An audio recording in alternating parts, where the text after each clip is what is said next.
See if somebody up in here about to watch this fight. Anybody out there? Let me know if y'all can hear me. They saying Jake Paul gonna get knocked out. We gonna see. Oh, Sidewalk, what's up with you, man? I see. Yeah, man. I decided to go live because I did the last little. Did I do the Mike Tyson one? So I said, let me see. I'm already up already, man. Everybody in my house already sleep. My wife sleep. Everybody. Shit, let me watch this fight real quick. I was watching Oklahoma, Alabama. Alabama pulling away right now. Anderson Silva just knocked out Bradley. Damn. Shit, sounds. Hey, we gonna see what's gonna happen right now. They saying 2 rounds or less or something like that. Sidewalk, can you hear me pretty good?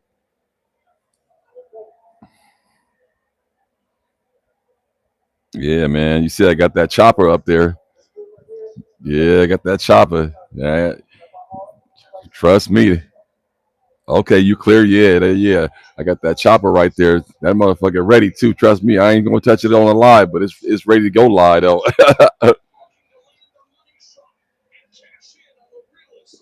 Okay, go hard taxes. Okay, right on. We're gonna see what's going on. Let's go ahead and just. I can't even really show the fight. I don't know how that worked, but I got a funny feeling that ain't gonna work because my channel's monetized. See, the thing is, when you're on YouTube, you can play music and all kind of shit if you're not monetized. But once you get monetized, you can't play no ads, no nothing. Yeah, we gonna see right now.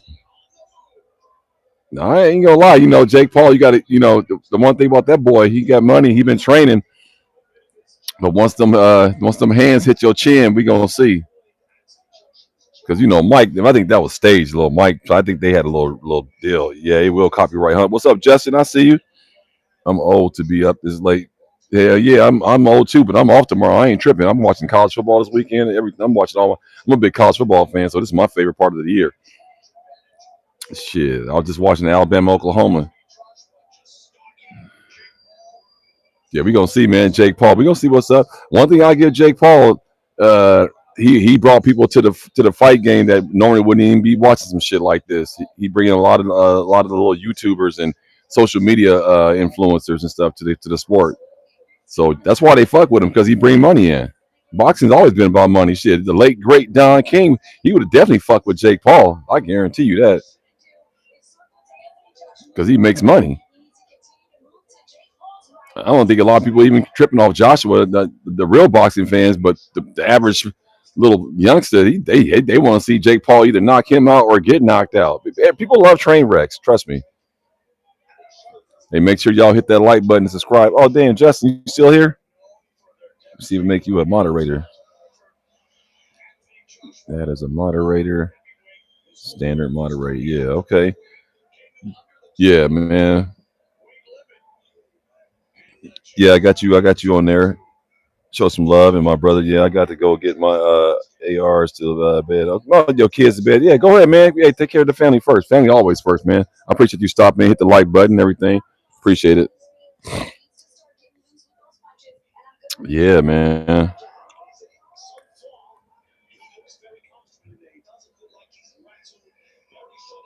Okay. No, I don't think he's gonna be scared. Just for the record, I think he just, he might be he might be in the deep end of the pool right here. Because being big and being a good boxer is two different things. Boxing is a real sport. Yeah. What's up with you, Dr. T? I see you watching this fight right now. You see, I got that AK. Hit the like button when y'all come in. I got 16 people in here, man. Hit the like button. It should be 16 likes. Help me out. Because YouTube be tripping, man. I need all the help I can. Official, nice, bro. Yeah, right on. Yeah, yeah. You see that AK right there? Yeah, I'm ready. That motherfucker ready to go too. Trust me, that could be. I can't touch it on this live, but it can go live any minute. Believe that. I got something else on me too. Trust that. I ain't just sitting in my backyard just sleeping. Hmm. Yeah, Jake trying to stay on the bike. He riding the bike right now. But man, that's part of boxing though, man. Floyd Mayweather made billions off of that shit, like filling you out, and then create a game plan, and then eventually just eat you apart. Man, hit the like button, man. Right on, Doctor T. Yeah, that's Zastava ZPAP 92, man. That's my baby right there. That's the gun that I traded my Glock 29 in for. Man, not all of it because they only gave me a little. They only gave me like 400 on that Glock 29, but I put that money toward that, so I feel great about it. Just got one just like it. What's that? Clash Grinder. If I mispronounce y'all name because I ain't got my reading glasses on, I need to go in the house and get them. I'm gonna get them though because I want to be able to read this shit without squinting. Yo, that's badass gun. Yeah, man, for sure, man. I tried to put the AK up because shout out to 762 Mike. Chopper season. So I thought, like, man, let me put the Z-Pap up because he the one kind of had a huge inspiration on me. The Alert Zone and him are the two biggest guys made me really get a AK because Mike 762 Mike got some clean ass AKs. Yeah, Josh Paul, boy over here. What's his name? Jake Paul, Josh Paul, Paul, whatever. He running his ass off though. Also, hit him in the side of his ear. Well, that boy Joshua big though compared to him. Boy, this is David versus Goliath right here. Yeah, I got to from my I got it for my 11th birthday. And my dad took me to the shooting range. Oh, okay, you got it. Damn, a long time ago, huh? Yeah. Let's see what's going on here. They both look like Joshua kind of feeling him out a little bit too. Oh, big boss one. What's up with it? Yeah, that Z-Pap. Yeah, man. Hit the like button when y'all come in, man. Hit the like button. Don't cost you nothing. Just hit the like button. You know what I'm saying? Tap that little thumbs up. If you ain't subscribed, subscribe. Yeah, man. Haha, I'm 12. Well, I don't know what you're doing on here. I guess I clicked 18 and over, so I don't know what you're talking about, man. Got it dressed up. Yeah, not really too much, really though. Just other than that CNC Warrior brace and the optic, I ain't really do nothing to it. That's how it came. All I did was stuck a mag in it. You know what I'm saying? Okay, I put the Magpul AK grip, on there, the CNC Warrior brace, and the optic. I guess those three things kind of a little enhancement, but the CNC Warrior brace kind of makes it though. That's that folding brace right there really makes it. Joshua can punch, but his chin is suspect. Now he has to stay smart and get that don't not get overzealous. Yeah, right. Yeah, yeah. He ain't really been hit hard, like what I'm saying. Who you got for so far? Who I got, man? Joshua, he's a professional. Not saying Paul ain't a professional, but he ain't on the same level as this kid. Is that a strap? A Z-Pap? Yeah, it's a Z-Pap 92, 762 by 39. Zastava. I just purchased the Ruger RXM and the Taurus GX4. Man, those nice little pickups right there. I know that GX4 carry. That's Dress to Kill Tay. Shout out to Dress to Kill Tay. He loved that gun. He had that thing decked out real nice. Yeah, with the Lakeline ported barrel, I think, or something like that. And he did a couple things to it. I take it you're not in Cali. No, I'm not in Cali. You still can get a AK in Cali. You just can't get this version. You just got to get a 16-inch. You know what I'm saying? You might have to put a fin on the back of it, but you can still get an AK. And then, go out to Arizona desert. You can do what you want. Man, hit the like button, man. Come in, hit the like button. Yo, Dr. T, how many people do you think we got up in here? Are you still up in here? It'd be nice if if everybody come in, hit the like button, help me out. It don't cost you nothing, it's free. Let me know. Oh, 6 people up in there. Okay, that's fine. I mean, shit, six is. I'll take whatever I can get. Yeah, see, Joshua, he trying to swing hard and heavy. See, Jake, yeah, see, he trying to be a little clown now. So he should really try to fight instead of acting like a fool. All right, on Dr. T, 8 likes. Okay, we should see. I don't know what y'all doing though. Is everybody watching the fight? 10 likes. Okay, yeah, yeah. Keep the like, get the likes up. Yeah, man. I was just tripping off. I got a video coming up, man. I was tripping up how man, all these gun-free zones and stuff. Just think about the people at this fight. They all up in there.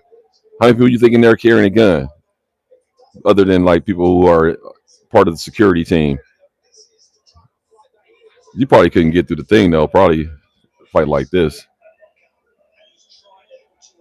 Oh, what's up with it? Was that 420 War Games? Okay, I see you. Hit the like button when you come in.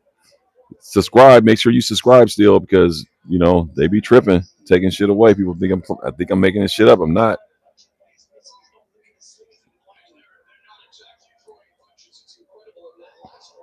Man, I went to the range today. Shot the Glock 47 with the Ramjet. What else did I shoot? Glock 43X. That thing's running so good, man. I can't believe it because I had so many people had like mixed reviews in that gun. I'm just glad that mine's working good.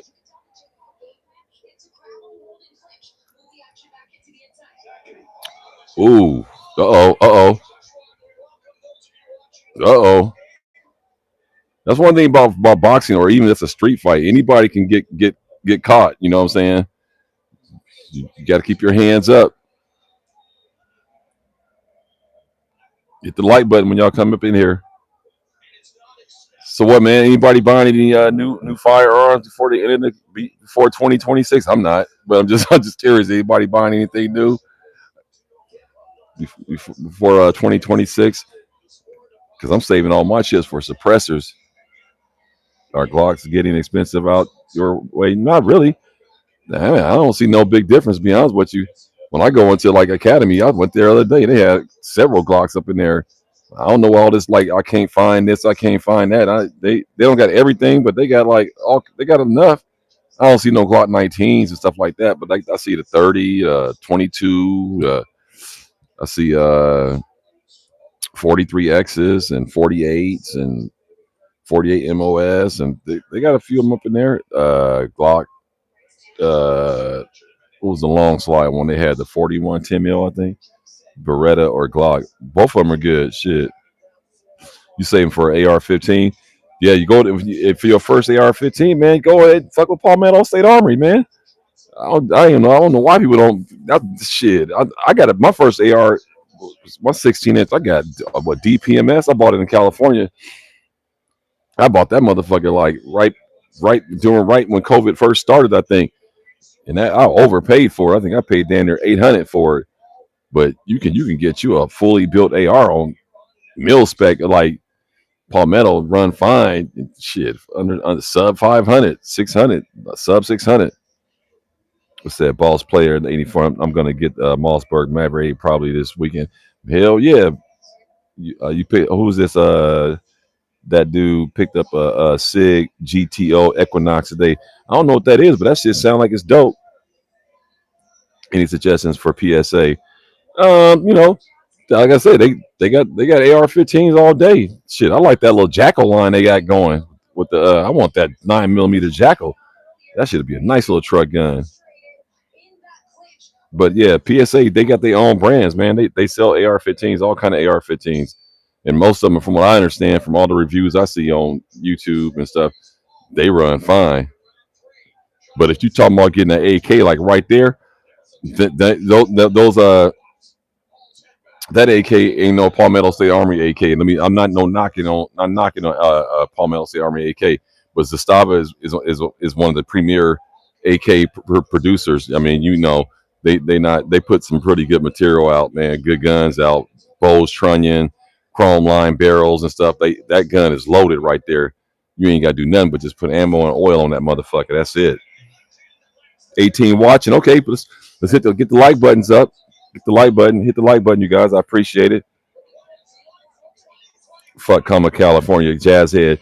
Yeah, man. You know, California, the gun restriction is rough, man. But like I say, even when I was there, you can still get stuff. You know, I guess I was fortunate. I lived in San Diego, so I spent a lot of time going over there. Not a lot, but I would go out to, you know, to the desert, to the unincorporated area right there in between San Diego and Yuma or El Centro and Acatella Wells. You can go out there and shoot, you know, whatever you want. You know what I'm saying? And then just drive back into San Diego. Now, granted, you know it's a little inconvenient because you got to drive down there an hour and a half out past Alpine. Block 20 going for $1,000 in California. Shit, they not out here. Shit, I saw one other day. So what was it, $5.99? Yeah. Hello, my neighbor is a a retarded black woman in her 50s who doesn't bathe and poops in Walmart. But can you please give me some advice on how to get not to feel negative thoughts toward her? Man, I don't know. That's a whole lot, bro. Pooping and all that. You might want to call what do you call that? The health, public health service or something like that. I ain't got no answer for that. It's a gun channel. I don't deal with social issues and people pooping and stuff, all that kind of stuff. But I hear you, man. Yeah, you don't want to be negative to it, but you might want to take that up with your local, you know, community outreach programs or something like that. You know what I'm saying? Mental health services or something. Damn! Oh, I saw them motherfuckers falling. What is he? What for? Who? For Joshua? Uh, well, this motherfucker over here acting and flopping over here. He's like, stand up so I can knock your ass out with them red ass racing fire shorts on. I will say this: the streaming on this Netflix fight is way better than that Tyson one was. Oh yeah, I appreciate that, man. Yeah, that ZPAP is that's a cold piece of work right there, man. If you ever shot one, you'll be blown away how flat it shoots. You would be really surprised how flat it shoot. It's not. It doesn't rise up or nothing like that. No, hardly any recoil. It's a blowback system, so you can shoot it with the stock folded, with the brace folded, or you can shoot it like man. That's one of my best guns right here. That's why I always when I go really far, if I know I'm going like on a road trip driving like many miles, oh, I'm taking a Z Pap. You better believe that. And I'm gonna have about 9 or 10 mags, 30 round mags loaded up. Fuck that shit. Shit, hell yeah. Like I said, like 9 or 10 30 round mags. Cause you ain't gonna the one thing about damn, what is that?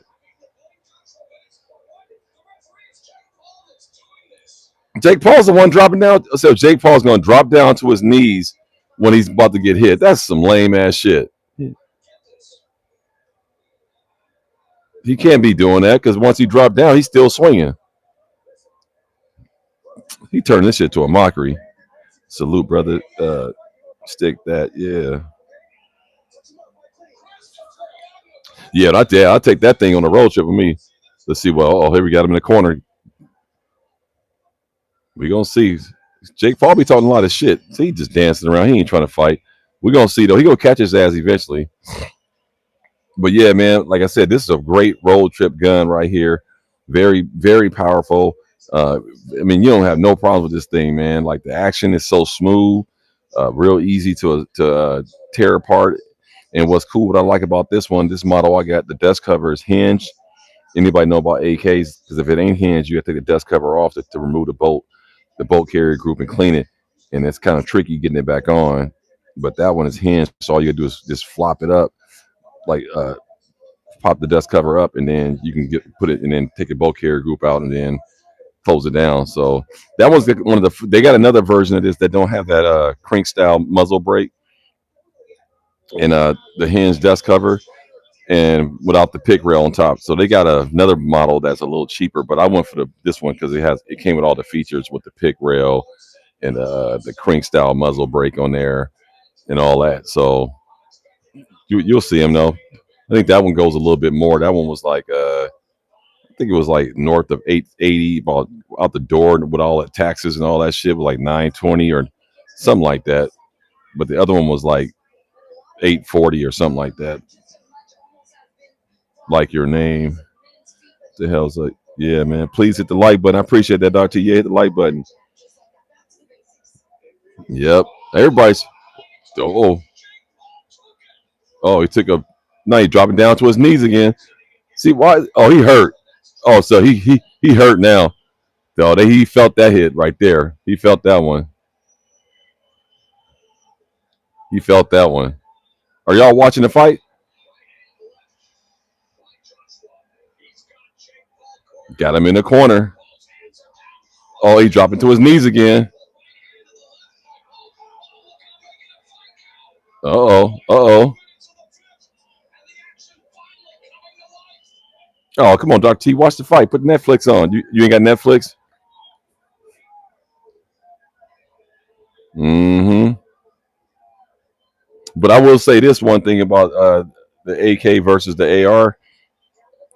The tolerances are way tighter on the AK when they, particularly for this crank style Zastava ZPAP. Yeah, he ain't trying to hit none of that smoke. He ain't trying to have none of this smoke. Jake Paul about to go to sleep right now. Night night. Oh, you barely watch TV. Well, yeah, I mean that's fine. I get you. It's just entertainment. I was just curious. I mean, it ain't like I followed Jake Paul. I didn't know who the motherfucker was until he actually started boxing. That's what's crazy about it. Oh, he holding his legs again. He just getting knocked down every other blow now. Oh, he look winded. Now you seeing what a real boxer is like. You fighting old ass 58-year-old Mike Tyson. Now you about to see what it's really about. Yeah, he ain't gonna even survive this round. It's 38 seconds. He about to go down. Now he's starting to see what a real boxer of proper age looks like. Joshua's 6'6". I don't think people realize that. That's basically a defensive end in the NFL or a two guard in the NBA. And Jake Paul's a little mighty might. He's an NFL punter. Like compared to this dude. Yeah, he felt that one. Oh, he already lined them up. Bam! There you go, another one. Bam! Another one. Bam! Another one. Uh oh. Oh, another left. Got him with the right and the left. Oh yeah, he looked wobbly as hell. That boy looked like a three-legged table that had four legs. You know what I'm saying? Little Mighty Mike. Yeah, he like a little Mighty Mike. That boy looking small. He got this brother yelling in his ear. What you telling him? Like we tell him, hang on. We get $1 million bonus if you make it to the sixth round. Like he tell him just hang on, brother. Woo! Bam! Got him right there. Bam! Oh, that body shot. Oh, that's what got him. Oh yeah, he cringed on that body shot. Boom! Another one. Boom! Oh, he's stumbling. Oh, he looked hurt. All them tattoos weighing you down now. Mm-hmm. Oh yeah. Oh yeah. He getting drilled now. He gets hit and goes to his knees. That's for sure. That's what I was looking at. Every time he get hit, he grab his knees. But the dude's 6'6". I'm telling y'all, man, I played basketball. I'm 6'3", but I am just saying, man, people don't realize how tall 6'6" is when you talking about fighting somebody when you like 5'9". I mean, that's you at a huge disadvantage. That's what made George Foreman so menacing. You know, he was tall. Ali was tall. Ali wasn't short. Shit.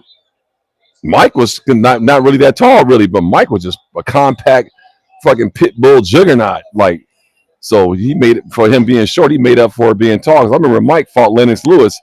Lennox Lewis had the height advantage over Mike Tyson. I don't think Evander was that tall either. Evander was like 6'1", I think, 6 feet. Man, hit the like button when y'all come in. But yeah, see on my Z-Pap, I kept the wood on there, man. A lot of people want to make these things tactical, but I didn't want to do mine tactical with the quad rail and make it look like an AK. I make it look like an AR and all that. Ooh, got him, caught him, and he's still talking shit. See, that's why you need to knock his ass out. See, he talks too much shit to not really be a real fighter. Bam, look at that. Bam, just pound his ass. There you go, pounding. Nigga, punch him back. There you go. He's out. Oh, he down again. He down again. Oh, he not getting up this time. He's like, that's it. I made it to the sixth. Let me get my little $1 million bonus check and get up out of here. Oh, the referee called it. That's it. He went six, and he ain't fighting him back. You know, they say, hold me back. Then nobody's holding him back. That boy leaning up against the rope, swollen up. His eyes swole up. Chin double the size it started. This brother looks swole up. He looking like Michael Strahan back his rookie year in the New York Giants. Like, God damn, this brother looks swole. Joshua, he came in shape. They said he ain't fought in 9 months. My ass, what the fuck he been doing? Shit, that brother looks swole up and ripped.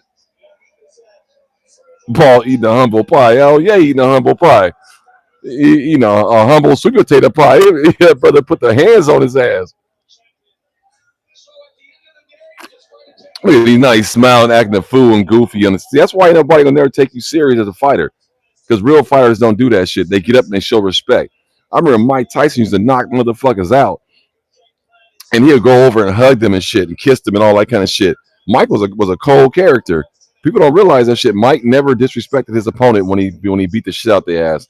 He would literally go over, pick them off the ground, hug them, and put his hand to their ear, talk to them, and give them a kiss, pat him on the head, and then he'll go to the ring in the middle of the ring and say, you the champion still, Mike. You know what I'm saying? Mike did that shit with class, and that's why I don't like this dude, because he doesn't really respect the sport. Boxing is a real mano a mano gladiator man sport. I'm not saying women can't fight. I don't watch women boxers, to be honest with you, not to discriminate, but I just don't get down with all that shit. But this is a man sport, and I think the men are warriors, the real ones, and they always respect each other. You know, before the fight, talk all your little shit, but then once I knock your ass out, you got to come give me my props. For real though. Yeah, Tyson fights was fire. Yeah. I grew up with Mike Tyson, man, for the most part. We about the same age, and like I said, when he was knocking motherfuckers out, I was just trying to kiss a girl at the beach in Santa Cruz. You know what I'm saying? He was like 19, knocking out grown men, and I was just trying to get a little coochie. You know what I'm saying? That's me and Mike. I think me and Mike the same age. I'm 50. I'm 57. Mike 57, I think too. So I literally grew up with Mike because we strip off that shit. Like, man, he's the same age as us. He in there knocking motherfuckers out. That's crazy. It will never be another Mike Tyson. Would it be another great 19-year-old professional fighter? Probably, but you'll never see nothing like Mike again. I'll tell you that. I think all the Mikes was a one off. You ain't never gonna see another Mike Tyson. You ain't gonna never see another Michael Jordan. You ain't gonna never see another Michael Jackson. Those are the three Mikes that will not be repeated or duplicated. Will there be great musical entertainers like Michael Jackson? Absolutely. Make a bunch of money? Sure. Will there be great basketball players do great things, make a bunch of money? Yeah. And would there be great boxers do a lot of great things and make a bunch of money? Yeah, but they ain't gonna never be them three Mikes. Hell no. Shit, I saw all three of them with my own two eyes, and I can tell you right now, ain't none of that shit gonna ever be repeated on how they did it. Like money and making it and being popular. Yeah, there'll be other people that'll come along, be just as popular and do different things. But the way they cut motherfuckers' heart out in their competition, in their particular sports, in their crafts, no, never be those guys again. No, now I ain't. I'm not talking about what they did off the field or off the stage or off the ring. I ain't talking about their personal life. They all had a little bunch of issues. Anybody at that level gonna have issues. For the most part, it's only a handful of cats walk away from that shit unscathed. But when we talk about like basketball players, Michael Jordan, man, forget it. I mean, we can go on and on about that, like the impact he did on like just the shoe game and all that stuff. And man, whatever. It'll never be another Michael Jordan. And Mike Tyson, forget about it. You ain't never gonna see if you ain't never seen a Mike Tyson fight. I suggest you go on Classic Sports and pull up some of this shit, and you'll be cringing in your couch in your house with your bowl of popcorn, scared, ducking and shit. That's how menacing and how vicious his blows look. You feel like, man, you ducking for the cat he fighting against, because you know if that shit hit, he gonna knock all his teeth out. He was a really, really man. It was spectacular. It was a once in a lifetime moment, to be honest with you. And Michael Jackson, forget about it. The impact he did on music, pop culture, music, videos, shit. MTV made a whole channel for that motherfucker just to do the Thriller video. Michael Jackson was incredible, phenomenal. and he was doing that shit too when he was very young, 5, 6 years old, dancing and singing and shit. Man, that man, don't get me started, bro. That was a golden era right there. But back to these guns though, yeah, man. Well, nobody top Michael Jordan in the shoe game. No, I think for the most part, to be honest with you, if we want to keep it really 100, I don't think most people would even really have seen Michael Jordan play a basketball game or watched any highlight films. Most people who know Michael Jordan is really through his shoes because that's how big his legacy is. It has grown because he built that shit before the internet. That's how you know you dope when you build a fucking iconic brand before the internet. Because a lot of motherfuckers' brands is built off internet shit. So I ain't gonna knock him, but it ain't the same. We ain't talking about the same thing though. I am 57. We will see difference. We will see more love. I saw licensed booking boxing match when I was 24 and AC. The man was carried out on a stretcher. Hell yeah. Yep. Hell yeah. Shit. Man, for real though. Look at that boy. He got a big ass chain on. That's a big dude though. I mean, look how tall he is compared to all the people around him. Like that's 6'6". That's really like an NFL defensive end or that could be a tight end. Small forward in the NBA. That's a physical man right there. That's gonna be hard to take him down. I never missed a tight fight. Yeah, you probably didn't, but that motherfucker would last about 2 rounds because Mike was knocking fools out. I remember one night we got set up for the Marvis Frazier Jr. fight. Uh, got all our shit together, had all the bras over there, had our 40 ounces and weed, everything. We bought the party, watched the Tyson fight, and then I remember my homeboy was late, and when he got there, we said, "Hey, he already knocked that motherfucker out in 27 seconds. It's over." He said, "What?" I was like, "Man," because remember this is before it was cell phones back then, but we didn't have it like it is now, like immediately. So a lot of cats were still like using pagers and flip phones and stuff.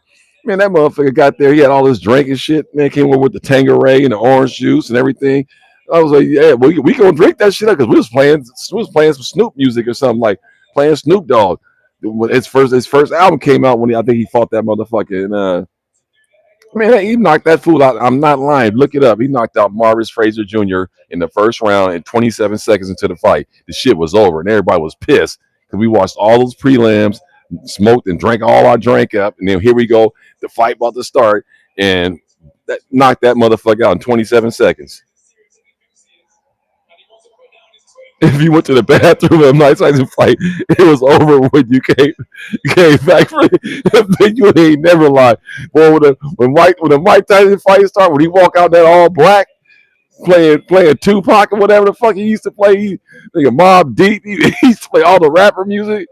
By the time he touched the ring, the other dude was already scared, shaking in his boots, looking hella nervous. And then Don King over there smiling like a motherfucker because he about to rack up all kind of money. And and that's right. The sidewalk talk, you're right. Boy, if your ass blink, went to the bathroom, uh, answered a phone call, or kissing your girl in the bathroom, man, that shit was over when you came back. Man, Mike, those fights, that's the only thing we just get mad at. They wouldn't last long. Because remember, Mike never went past for a long time. I think Evander Holyfield over who was it? It was it Evander or was the other English dude Frank Bruno or oh no, it was Evander I think or maybe I don't know I can remember. It was somebody took him pretty deep and we were stunned. It's like this shit went past the sixth round, and I think it was a long time before anybody got to the fifth or the sixth against Mike. But when he started when he started fighting against Evander and Frank Bruno and all those cats, he started he started getting deeper in the rounds. But it was really like less than 3 or 4 rounds. That shit was over. That's why you had to just be there. Oh, Buster Douglas. Yeah, Buster took him. Yeah, I know. I remember that. That was fucked up. I remember that fight. Yeah, Buster laid him out. Yep. But Buster used to spar against Mike. Buster was Mike's sparring partner. People don't even know that. Buster Douglas was Mike's sparring partner. They grew up together, really fighting. Like when Mike was coming up, he was coming up, and he used to spar with Mike Tyson. I know all Mike. I'm a huge Mike Tyson fan. I mean, you know, custom model with all them, the gym Yonkers. His mom was kind of mean to him a little bit. Mike went through some shit. He had that high pitched voice. So a lot of motherfuckers used to pick on him. But boy, they didn't pick on him too much because they said he was a knockout artist in the little juvenile hall homes and stuff in the little facilities. They said Mike used to be knocking motherfuckers out. That's why he had a hard time because they would pick on him because of his high ass voice. He did have that little squeaky ass voice, but boy, if you knew how strong that motherfucker was, you wasn't gonna say too much. And Mike was hard. If he wore like those black little 3/4 high top boots and black trunks. I mean, it was just so menacing with that part, with that part on his hairline, with the high fade, the high ball fade with the part, and that gold tooth in the front. Man, that motherfucker was boy. Let me tell you, that was enough to make you just reevaluate all that shit. People say, "I'll get in the ring and take $1 million." Take it. No, really, you gonna get in the ring with Mike Tyson and take a punch for $1 million? Well, how about this? Why don't you forward all? Who's gonna be your how they say your power of attorney, because you are not going to see any of that money because you're gonna be in a casket. Like, I'll tell you right now, who you gonna sign that money over to? Because you ain't gonna see none of it. That oh yeah, the rip towels. What they used to wear with the cutout. They just man, it was just too menacing, man. And man, he used to come out like crazy, man. He said next to King gonna get all that money. Yeah, that whole thing never worked. I'll fight Mike Tyson. I'll get in the ring for $1 million. Yeah, Jake Paul got in the ring when he was 57, and he still didn't knock Mike out. And Mike still look. To be honest with you, I think people walked away saying that Mike was in phenomenal shape for for his age to fight a 29, whatever this dude is age, whatever. Man, you know what I'm saying? Because we all know when you watch that Jake Paul and Mike Tyson fight, we all know when Mike was 19, he would have knocked Jake Paul out at the age he was when he fought Mike Tyson at 57 or whatever it was. And so we already know that we weren't seeing the real Mike Tyson. You know what I'm saying? It's kind of like when you saw Patrick Ewing when he played for the Seattle SuperSonics. I was like, that was a bad look. I'm like, wait a minute.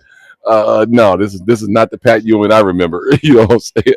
Like, or what was the other bad look? When Jerry Rice played for shit, fuck it. I'm so old. I remember when Joe Montana got traded to the Kansas City Chiefs because the Niners said, "Fuck it, we gonna put our money on Steve Young," and he went to Kansas City, and the Raiders got rid of Marcus Allen. So I was in the Bay Area when that shit happened. When Marcus Allen from the Raiders went to the Kansas City Chiefs, and Joe Montana went to the Kansas City Chiefs. They linked up, and I think they got all the way to the AFC Championship that year. But they ran Joe up out of San Francisco because they put their money on Steve Young.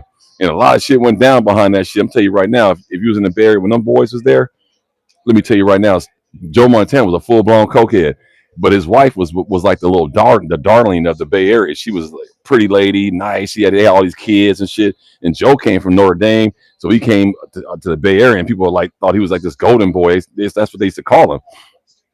And but little did everybody know, the local people knew he was a full blown cokehead because when he played the Giants in that NFC Championship, and he got busted up, and he got hit, and they tried to say, oh, he had a back injury, but ironically, some people knew the facility that he was in Rockland, California. It was a drug rehab facility, and the rehab time for that was ironically the same time that he was out from the NFL supposedly injury. So it's a lot of little stories. When you live in these communities around some of these celebrities, they don't really make national news when they big time. But if you live there, it's all this leakage. In the area that I grew up in, it was, again, this was pre-internet. You know what I'm saying? So news was traveling by real word of mouth, not so much by by AI, so to speak. So that was crazy back then, though, when they ran Joe out of San Francisco, though.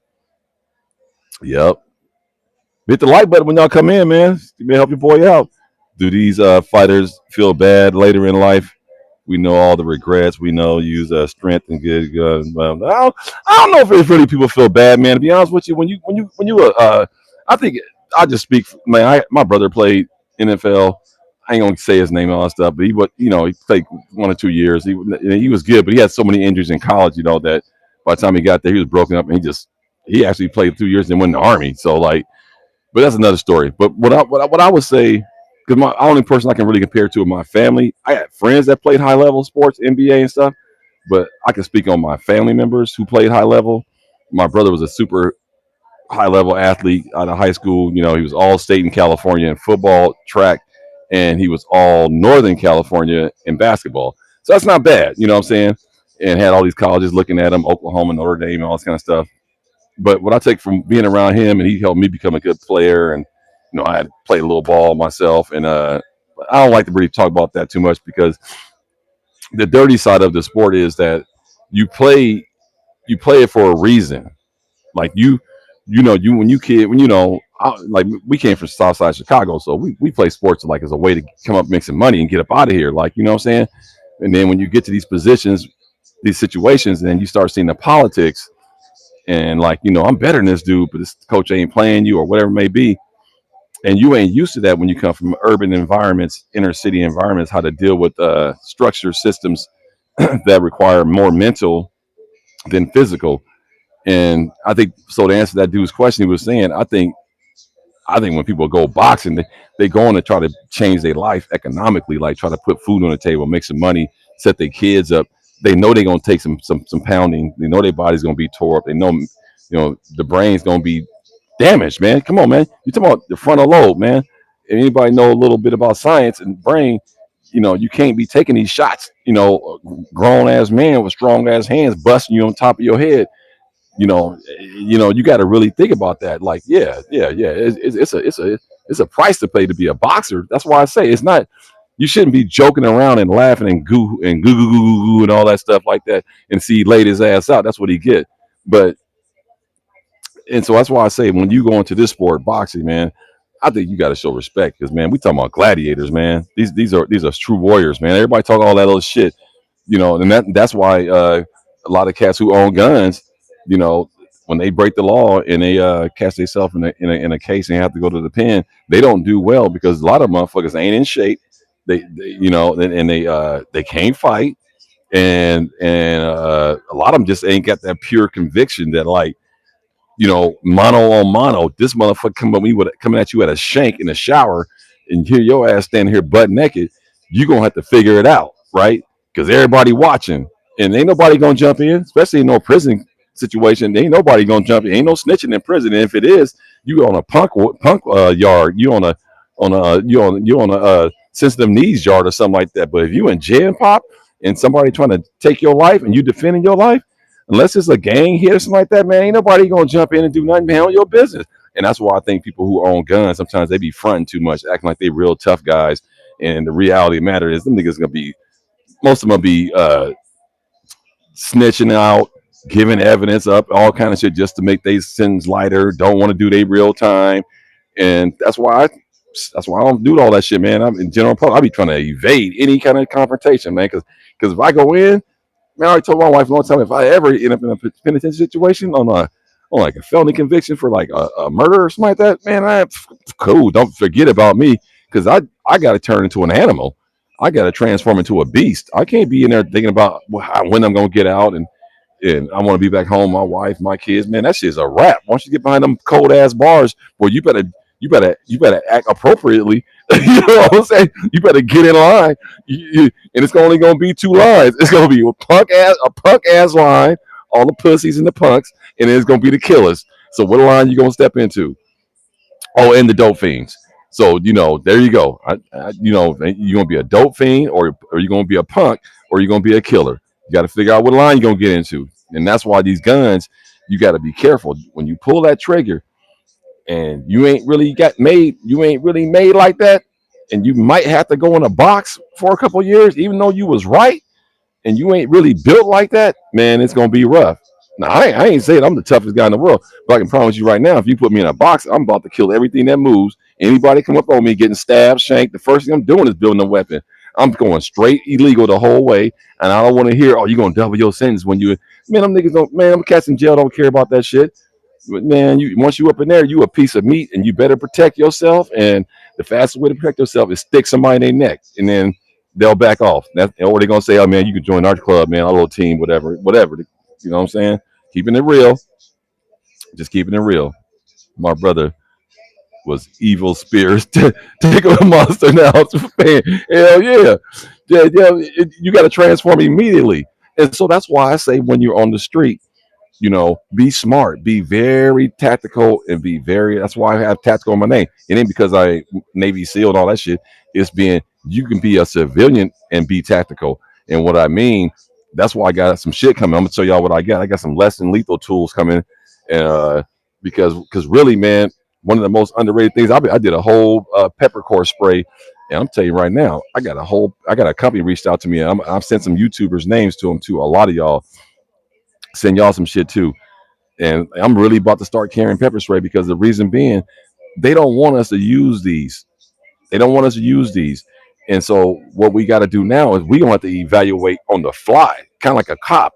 Like you pull a cop pull you over and he got to evaluate like, is this motherfucker armed, whatever, boo, boo, boo. Well, if somebody come up to you looking all crazy and shit, and you can kind of instinctively feel he clutching with his hand in his jacket, and if you can shoot that motherfucker with bear spray real quick and then duck behind the car, and if he does pull a gun out, now you can light him up.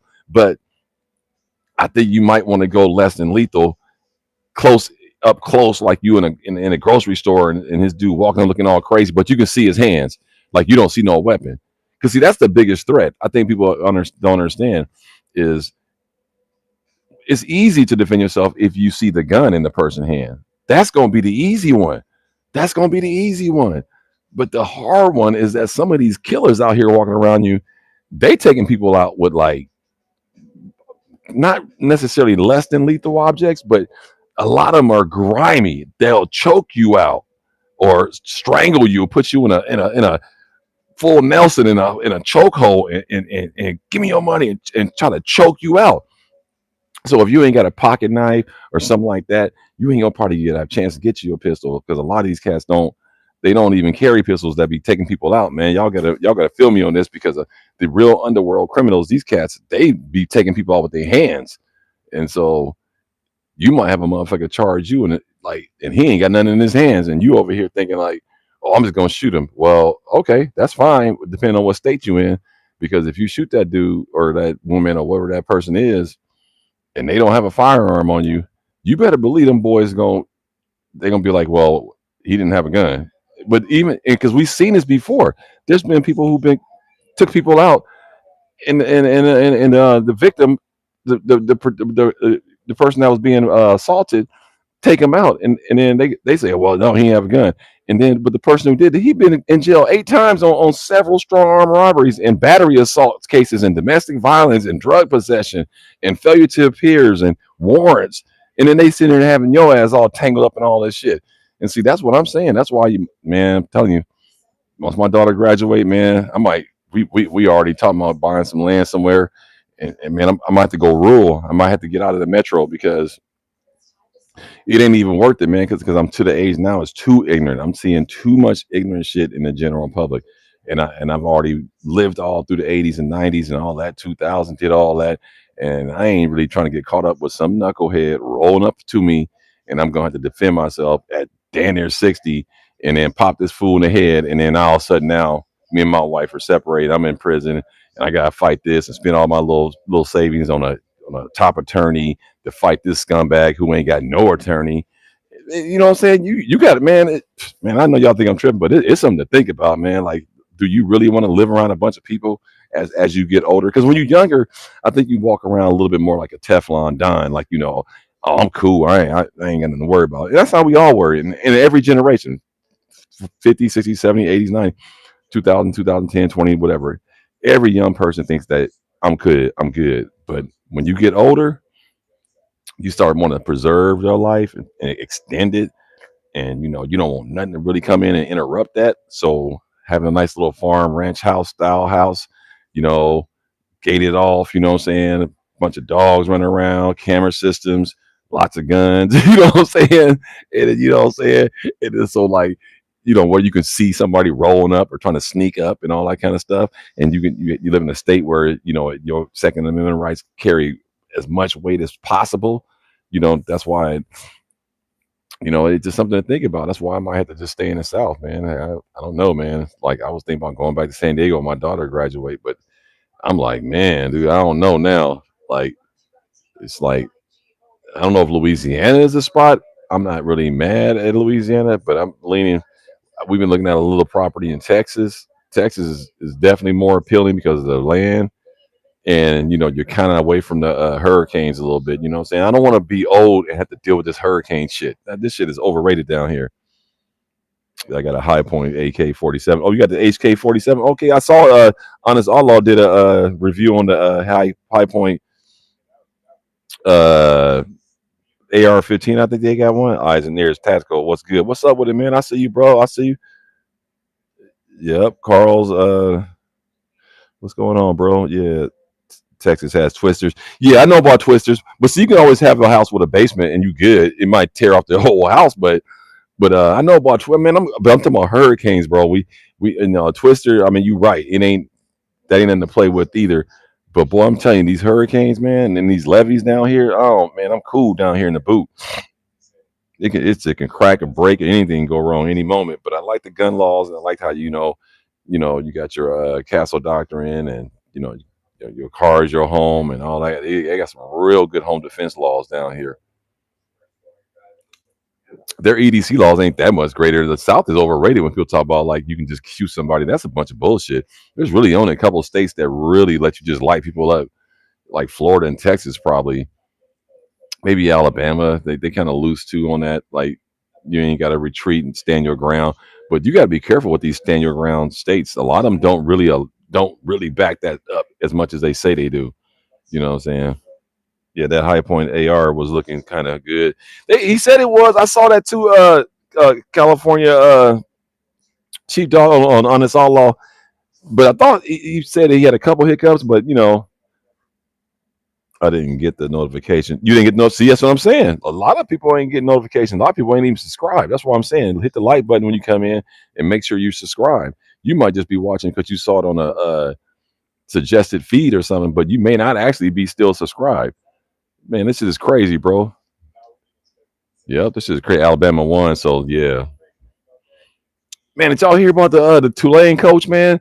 I'm a big college football fan. That's why I love living down in the South. Boy, this is football country.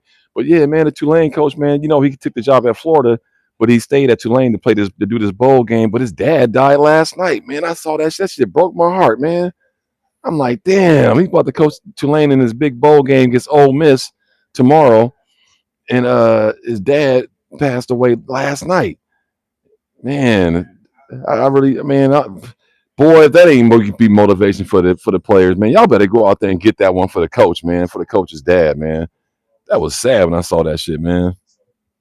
Honest, I did a review on the High Point AR. Yeah, he did.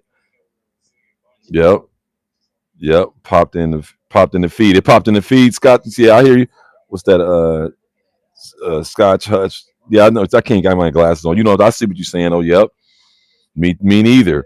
I was just making a video on YouTube, then looked up in the videos, but no notifications. Yep. The High Point had all kinds of issues. Oh, the High Point AR had all kinds of. That's what I thought on that one.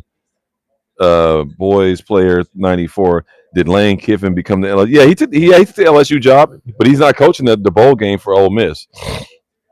Nope. Nah, he got the LSU job. He got paid too. I think he got like what, 70 million. The Tulane coach got the Florida job though.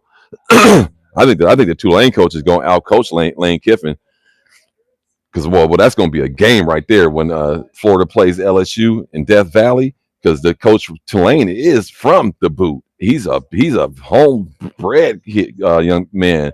Lane ain't from down here. What's up with his sleep so BK Fly? I see you, bro. Hell yeah, over here, man. Was just watching that fight, boy. We're talking about that fight. I just did a little fight. I'm gonna do these little fight night lives now. Boy, that shit. I knew he was gonna whoop his ass. That boy was dropping to his knees, sleep. You see that shit? My boy was dropping to his knees, hanging on for a ride.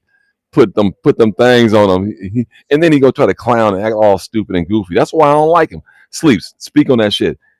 Let these people know, man. Boxing is a gladiator sport. You're supposed to respect your opponent. You can talk shit before the fight. That's part of the game. But after you get your ass whooped, you're supposed to get up pick up your teeth, your mouthpiece, get all that shit, put it in your pocket, and walk over and shake that man's hand. You know what I'm saying? I was telling him how like Mike Tyson back in his prime, he just knock motherfuckers out and go give him a hug, kiss him all on the forehead, tell him I love you and all kind of shit. You know what I'm saying? Mike was a fool. Lane Kiffin is a mercenary football coach. Yeah, but you got to give old Lane credit though. He can call plays and he always turns the offense around. But I feel you. He's not one of my favorite guys. I don't like the guy. Like the grass is always greener. 'Cause I remember when he left USC. I think he was at USC, wasn't he? And then he went to Tennessee and left the same day, and then went to Ole Miss, and then do all this to Ole Miss, get them in national prominence, and then all of a sudden you just bounce for the LSU job, and quiet is kept. Uh, that LSU job, it may not be what people think it is because they all basing that shit off with Joe Burrow and Jamar Chase and Justin Jefferson and all them boys when they were there. I mean, you unless you tell them you got all that there now, then how you saying that that's the best job? Uh, shit, that was because they had the best players. And Joe Burrow threw 60 touchdown passes that year, but he threw about 45 of them to Justin Jefferson and Jamar Chase. Shit, I could have threw probably 30. You give me them two receivers. Shit, give me two Randy Mosses. I might said I'll eat this kids. Yeah, yeah, yeah. But that was the old Mike. That's when he got caught up with all that little tattooing shit, and I think after he got all that little shit. Robin Givens put him through all that shit, man. But I'm talking about the good soul Mike. I remember the ear biting Mike and all that. Mike was a fool. Yeah. Could you do a restaurant local video from a people's seat? What? Could you do a restaurant local video from a people's eats? I don't know what you're saying about that. I kind of think I know what you're saying, but not really. College players should get paid for all the money the college make. Oh, they do now, KP. They get paid big time. Oh no, they get paid now for sure. The best players. If you got to be like I think 5-star or 4-star to get really good money. 3-star get a little bit, but mainly 5-star, 4-star recruits. They come in with money. Oh, you talking about before the drugs? Yeah, yeah, before all that, man. Before all that drama and all the tattoo on the face and all that. When the old Mike, old young Mike. Poor man. I wish I made a different life choices, bro. Yeah, man. Look, man. You ain't. First of all, you can't go backwards. So, and when y'all come in, hit the like button for your boy. Hit the like button. How many people watching this thing right now? I can't really tell. I ain't got my glasses on. But man, you can't go backwards. Of course, everybody want to do something over again, and but the thing is, if your ass ain't locked up in a prison cell eating some top ramen with some Cheetos in it, with Vienna sausages sliced up in it, you got a chance. You got a chance to make a difference. So instead of looking backwards, go ahead and try to keep putting one foot in front of the other and keep moving forward. Because all that looking backwards ain't gonna do nothing. Get your ass depressed. Facts. He used to pack him in and then get him in on the laugh line. He did, yeah.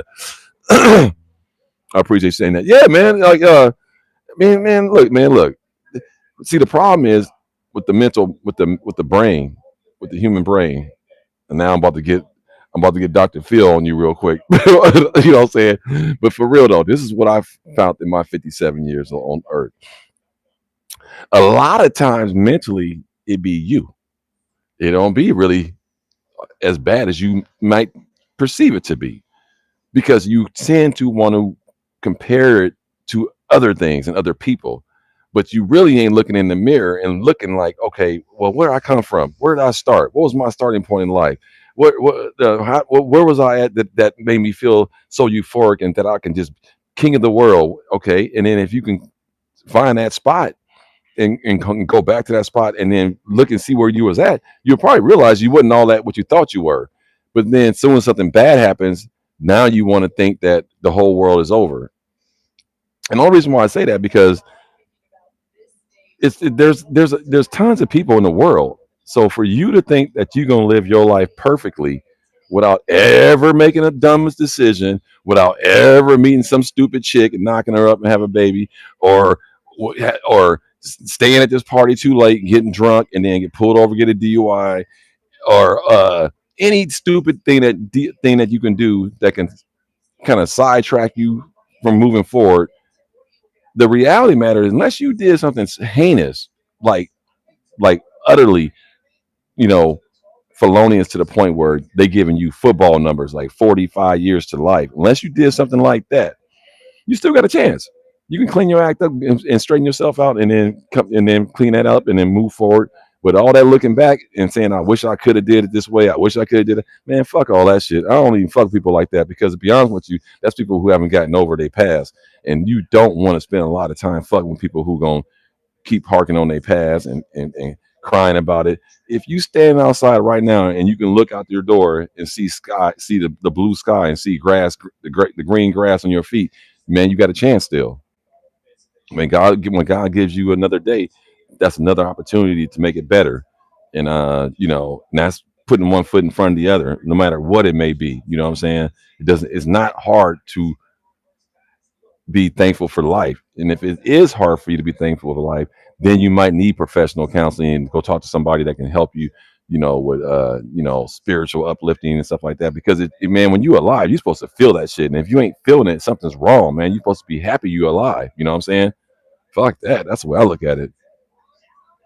That's how I look at it. I ain't trying to get all corny and shit. I just look at like life is an opportunity to do something every day, and at the very least, even if you just like open the door for an old lady going to a Walgreens, or you see an old man pumping his gas, say, "Sir, I'll pump that for you. Don't worry about it."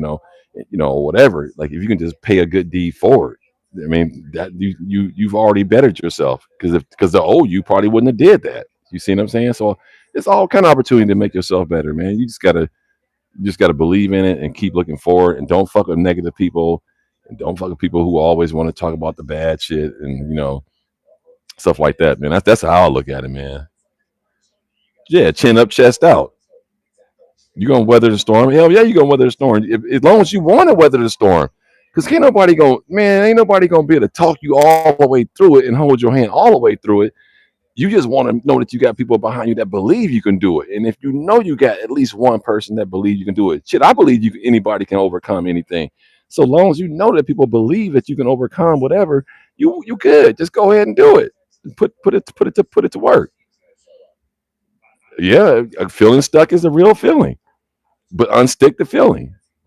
Just try to go ahead and make a change. Try to do something a little different. Maybe more walks to the park. Maybe find a little fishing hole. Maybe pick go get a sixth grade coloring book and go get a box of crayons from Walgreens and take it all the way back to sixth grade and just color in the coloring book and get your thoughts together and stay inside the lines. You know what I'm saying? Little small little things can help you break a mold. Like a little rut you may be in, as they say. You know what I'm saying? Shit, get into arts and crafts, or get into the little model cars back when you was a kid back in the day. You know what I'm saying? Do some things that's different, man. Try to tap back on the happy moments of your life and things that remind you when you was really happy. You know what I'm saying? Fuck all that sad shit. Damn, you still up? Hell yeah, James, I'm still up. I was watching that little fight. Did you watch that fight, James? Hmm. Shit. What y'all think about that Z Pap though? Fuck all that Jake Paul shit. That Z Pap would have knocked his ass. That'd have knocked his ass out too, huh? Hell yeah. KP said 100. Okay, well, when people say that, what does that mean? Means a lot. Yeah, man, we got you, man. Shit. Just shit, that's another good thing. There's so many platforms and people that love to try to heal people and talk people up to be the best they can be. This is the best time to be depressed, in a weird way, because there's a lot of people that will be glad to kind of like, you're the best, come, or talk you up, or man, you know what I'm saying? There's a lot of people that are really positive, but you wouldn't know it because people spend so much time chasing the negativity. You know what I'm saying? Breathe and exhale out the mouth. Yep. Three call on God. Yep. Sleep, eat well. Fast food, drugs, alcohol will not help. Say it again.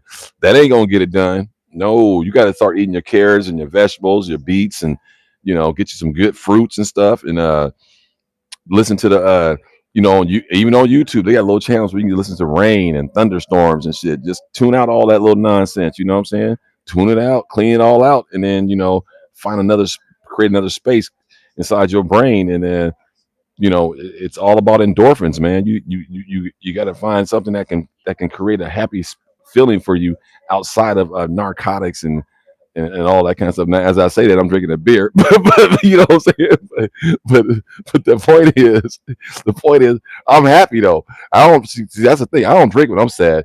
Oh no, we're not doing that. When I'm upset, we're not drinking. I'm only drinking when I'm feeling really good about myself and things are going well. And I learned that from my brother.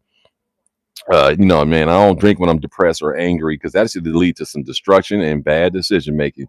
You should only be drinking when things are going right and all your bills paid and you're happy.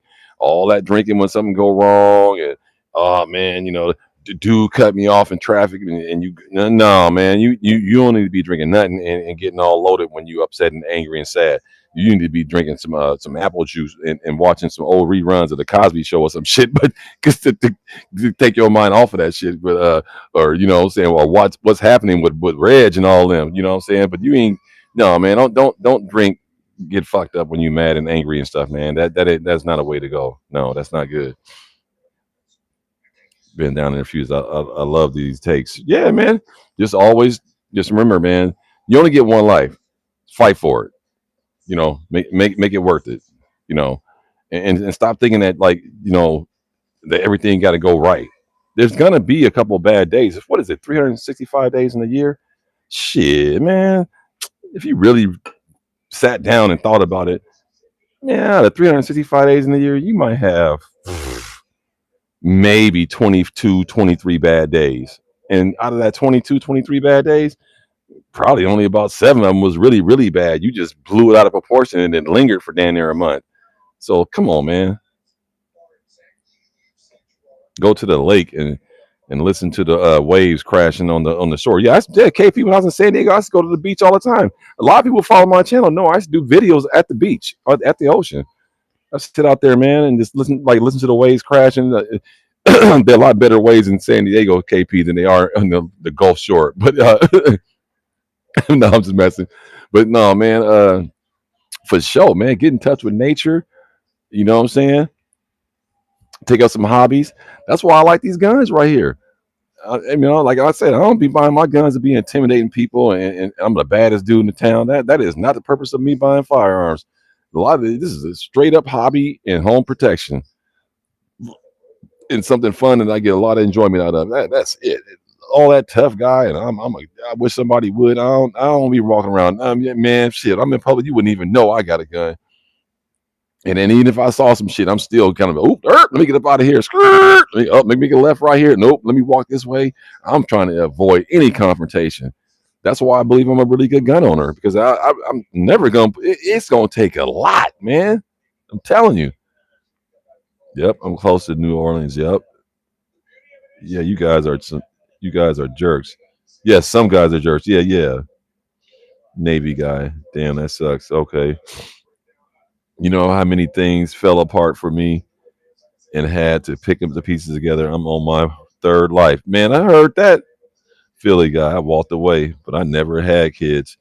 Man, you know what I'm saying? Man, look, we all been through some stuff, man. Make sure I hit the like button when y'all come up in here, man. We all been through some stuff, man. But that's why we are still here. And when you really think about it, if you really want to get some motivation, think about all the people who had it worse and had to really, really grind it from the ground up, like they say, get it from the mud. Man, some people didn't get shit from the mud. Some people got shit from the sandbox. Some motherfuckers was on the porch. They ain't never had to walk on the concrete, the hot concrete, or get in the tar or nothing. So when people talk all that little tough guy shit, man, a lot of people don't even be that tough, man. That's why there's so many people uh, are getting locked up and going to prison at mass numbers because they running from themselves. They not really all that tough, man. I'm telling you, man. Man, I was growing up, man. I grew up with some real tough. And I ain't one of them. What I'm saying, I'm tough in my own level of toughness, but I grew up with some killers, and I ain't gonna have to get into all that. Like I said, I graduated high school in '87. I came from a different America, and when I say guys was tough, man, it was dudes that really could kill dudes with their hands, knock you the fuck out, put you to sleep. Nigga, no gun, no nothing. So I don't put nothing past no man what they can do with their bare hands. Not me. That's why I said I want some less than lethal.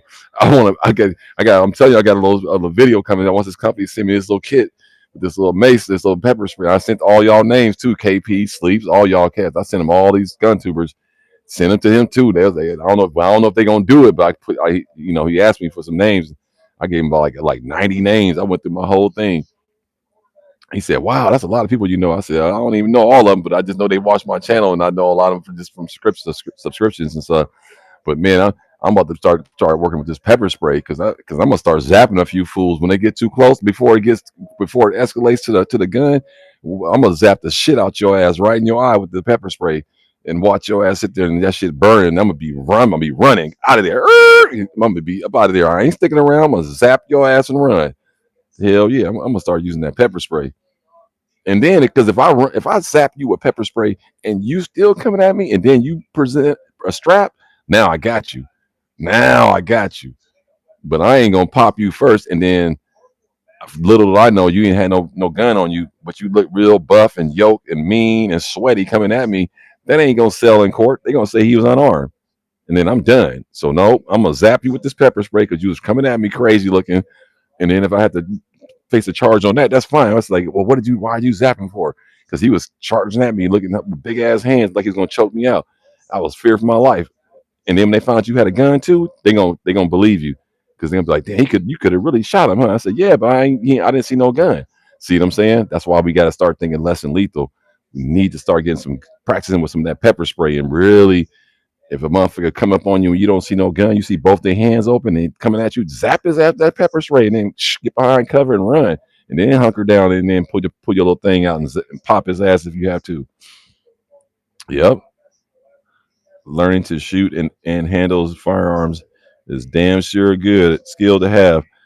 You most definitely have to have a calm, cool head if you carry a firearm. A straight pepper spray, especially bear spray. Yep. I carry bear spray, James, for sure, man. I have a stun gun flashlight. I heard that. See, that's what I'm talking about.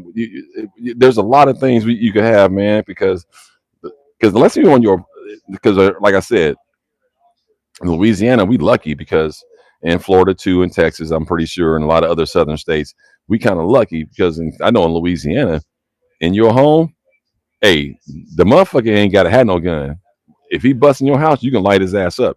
But what's tricky is if he retreats, like run, turn his back. Hey, you gonna have to answer a couple questions because they're gonna say he was running away. Now I had that told to me by an FBI agent in Louisiana, in New Orleans. So this ain't some shit I made up. But yeah, they don't have to have a gun when they break your house for you to use lethal firepower against them. The difference is they have to be coming at you.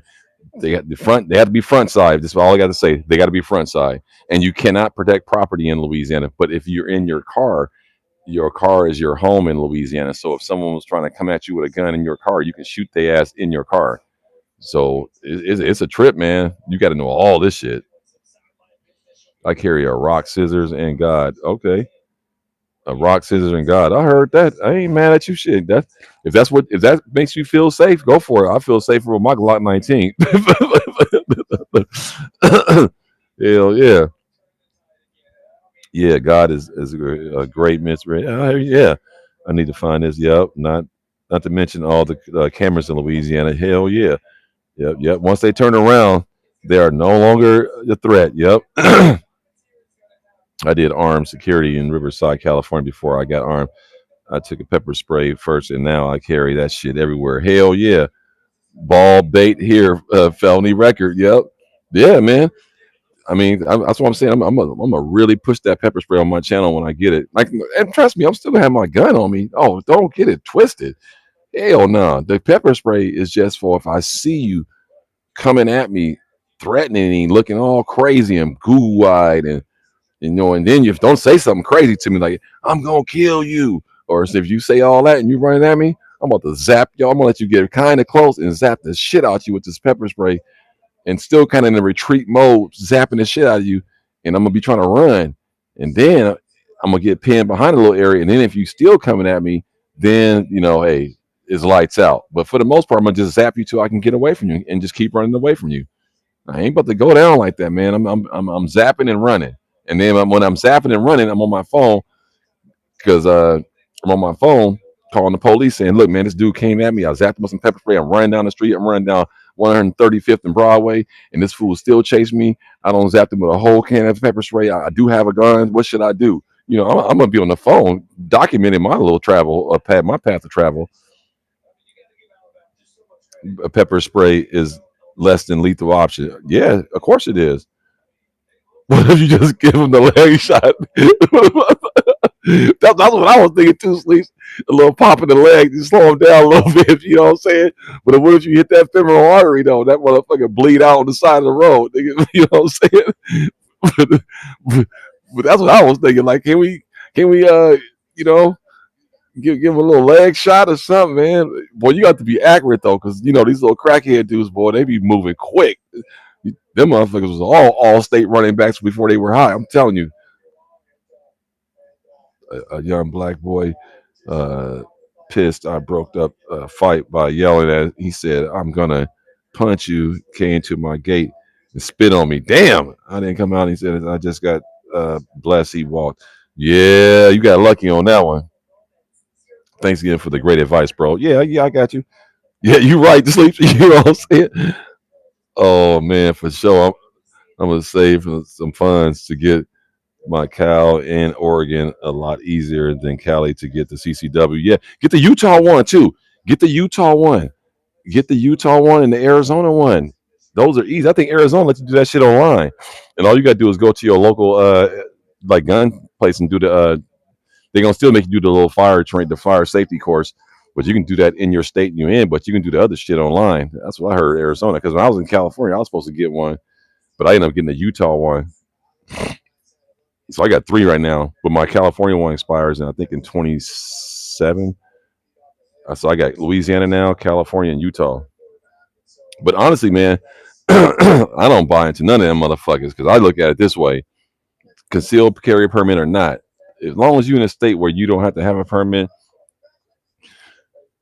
it still ain't no difference, bro. It's like the only thing the permit does is when the police pull you over and they say, "Do you have a gun?" or you're in some situation where you have to show that you have a firearm, and then when they show that you have a concealed carry permit, they know that you are actually like seriously not trying to hide your identity, your fingerprints, and stuff like that. Because a lot of motherfuckers who got some semi-dirty fingerprints, they can't even get concealed permits, whether if it's heinous or if it's felonious or misdemeanors or whatever it may be. It doesn't have to be something super criminal, but a lot of people who live in states that are permitless, they know a lot of people don't even want to get the permit because they know they ain't gonna be able to answer all those questions clearly. You know what I'm saying? So that's what the permit kicks in at.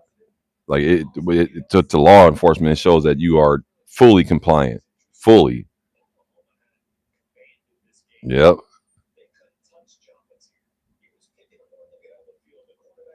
Yeah, I find it funny though, man. That boy Jake Paul, he was talking all that shit, and it's quiet now. I don't know what the internet doing because I'm over here, but he was talking all kind of shit. Very strong podcast. Yeah, yeah. Promise you, we'll get better. Walk away from problem peeps. Yeah, yeah, yeah. Dogs are sold at 99. What's that all about? Dogs are sold at 99. I don't know about that. Mm-hmm. Hold on, man. I gotta get another beer. Hold on a second. Y'all stand by for a second.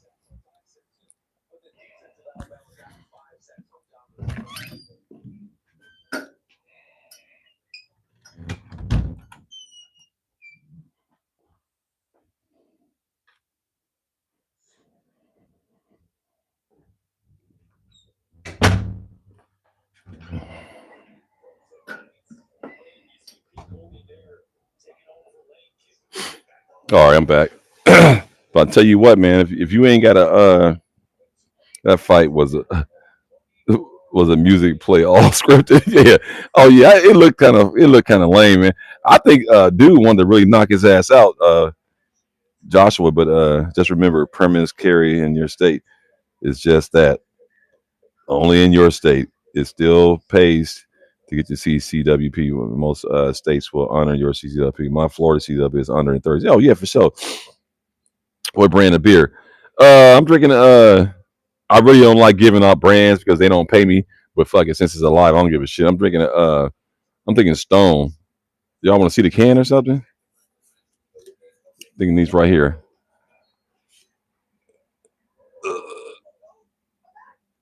Yeah, this beer is from San Diego. I mean, they sell it here. I didn't bring it from San Diego, but it's by Stone.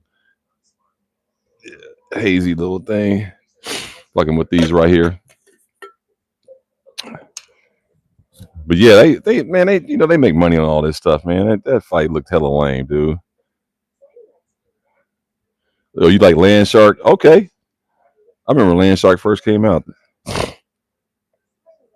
Yeah, they make money on that shit, man. But like I said, what I don't like about Jake Paul though, man, he's making a mockery of a sport that I grew up watching.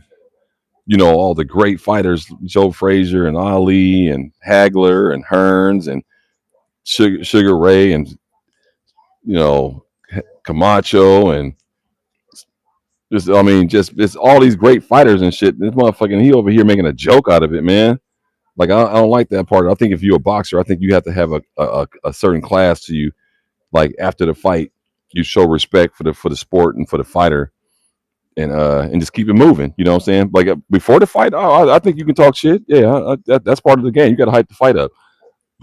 But I don't like all that. Like how he's making a clown of it because I didn't know much about him to be honest with you until he became a fighter.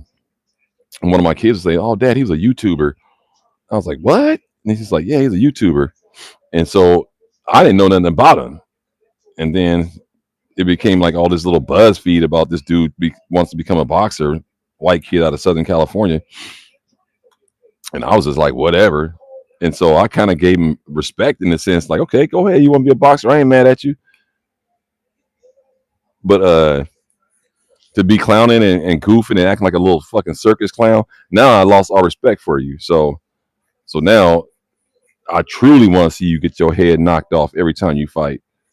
So that's how I feel about that. That's all I gained from that fight tonight was that I because if he would have just fought and lost and even got knocked out, but showed respect, went over there and respected Joshua as a real professional fighter, I wouldn't even be saying this right now about him. I've been saying like, oh man, at least he fought, at least he tried, and he didn't back down. He really stood toe to toe with the dude, and but the way he fought, first of all, was kind of lame, and then not to even show respect to the fighter was like kind of lame too. So fuck him.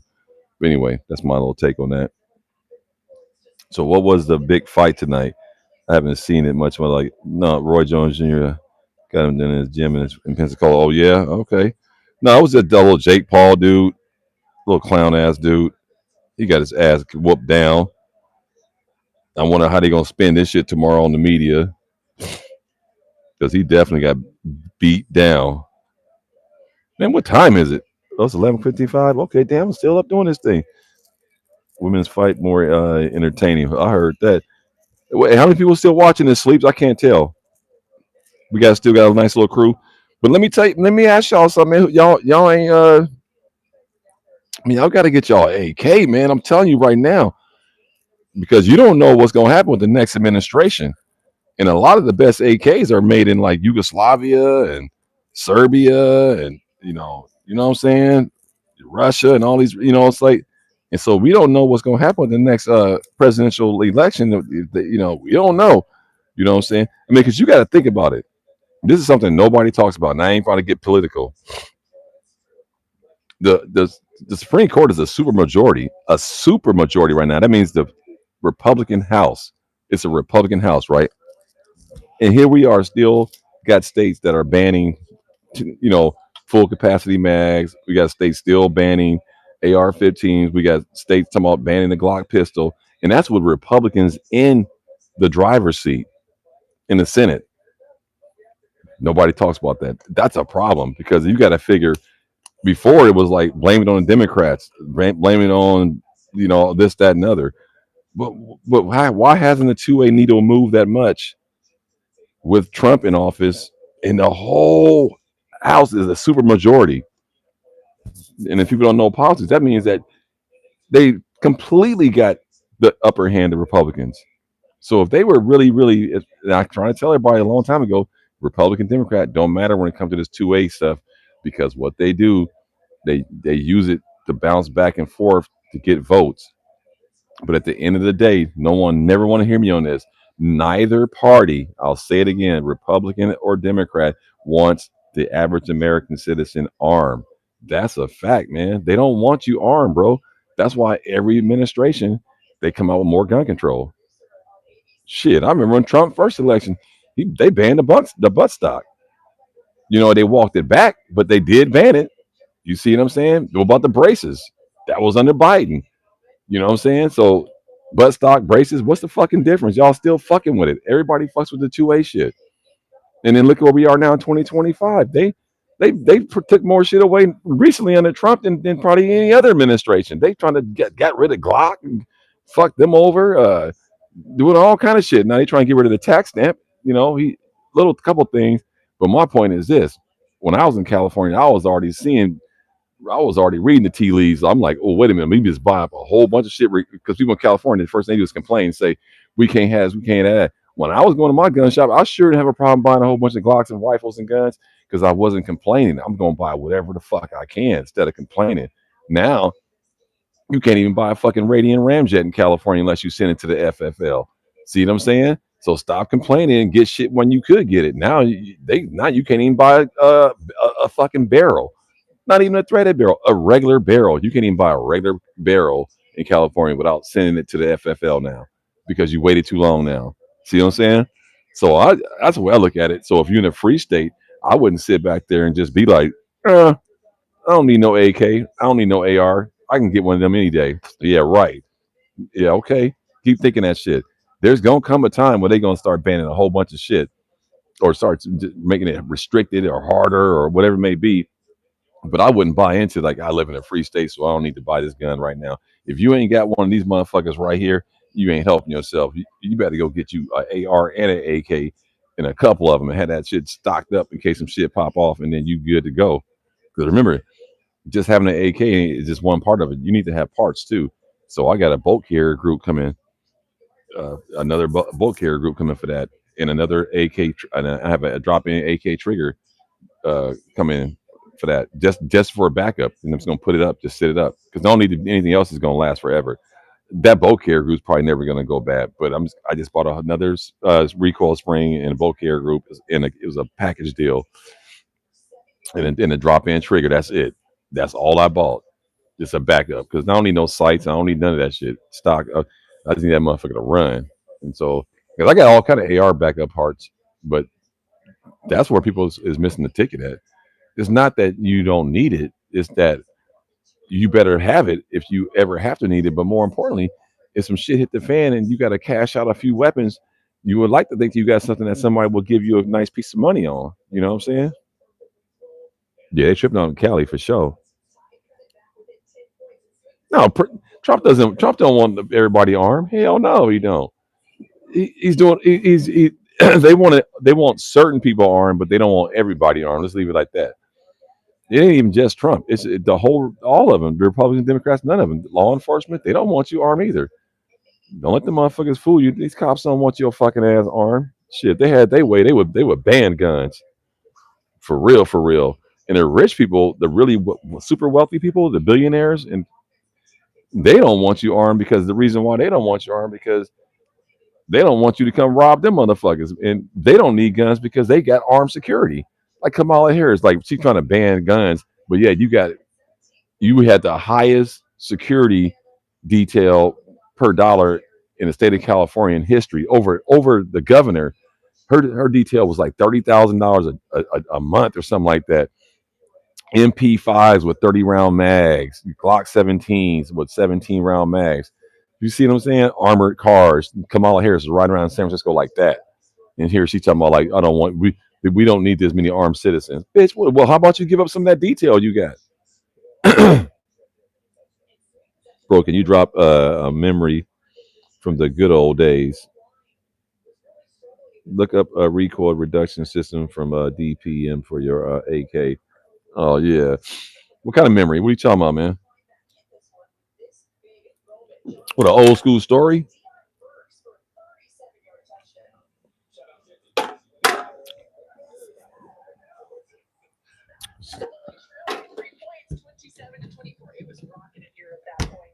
Man, how many people still in here, man? Can somebody tell me how many people? I ain't got my glasses on.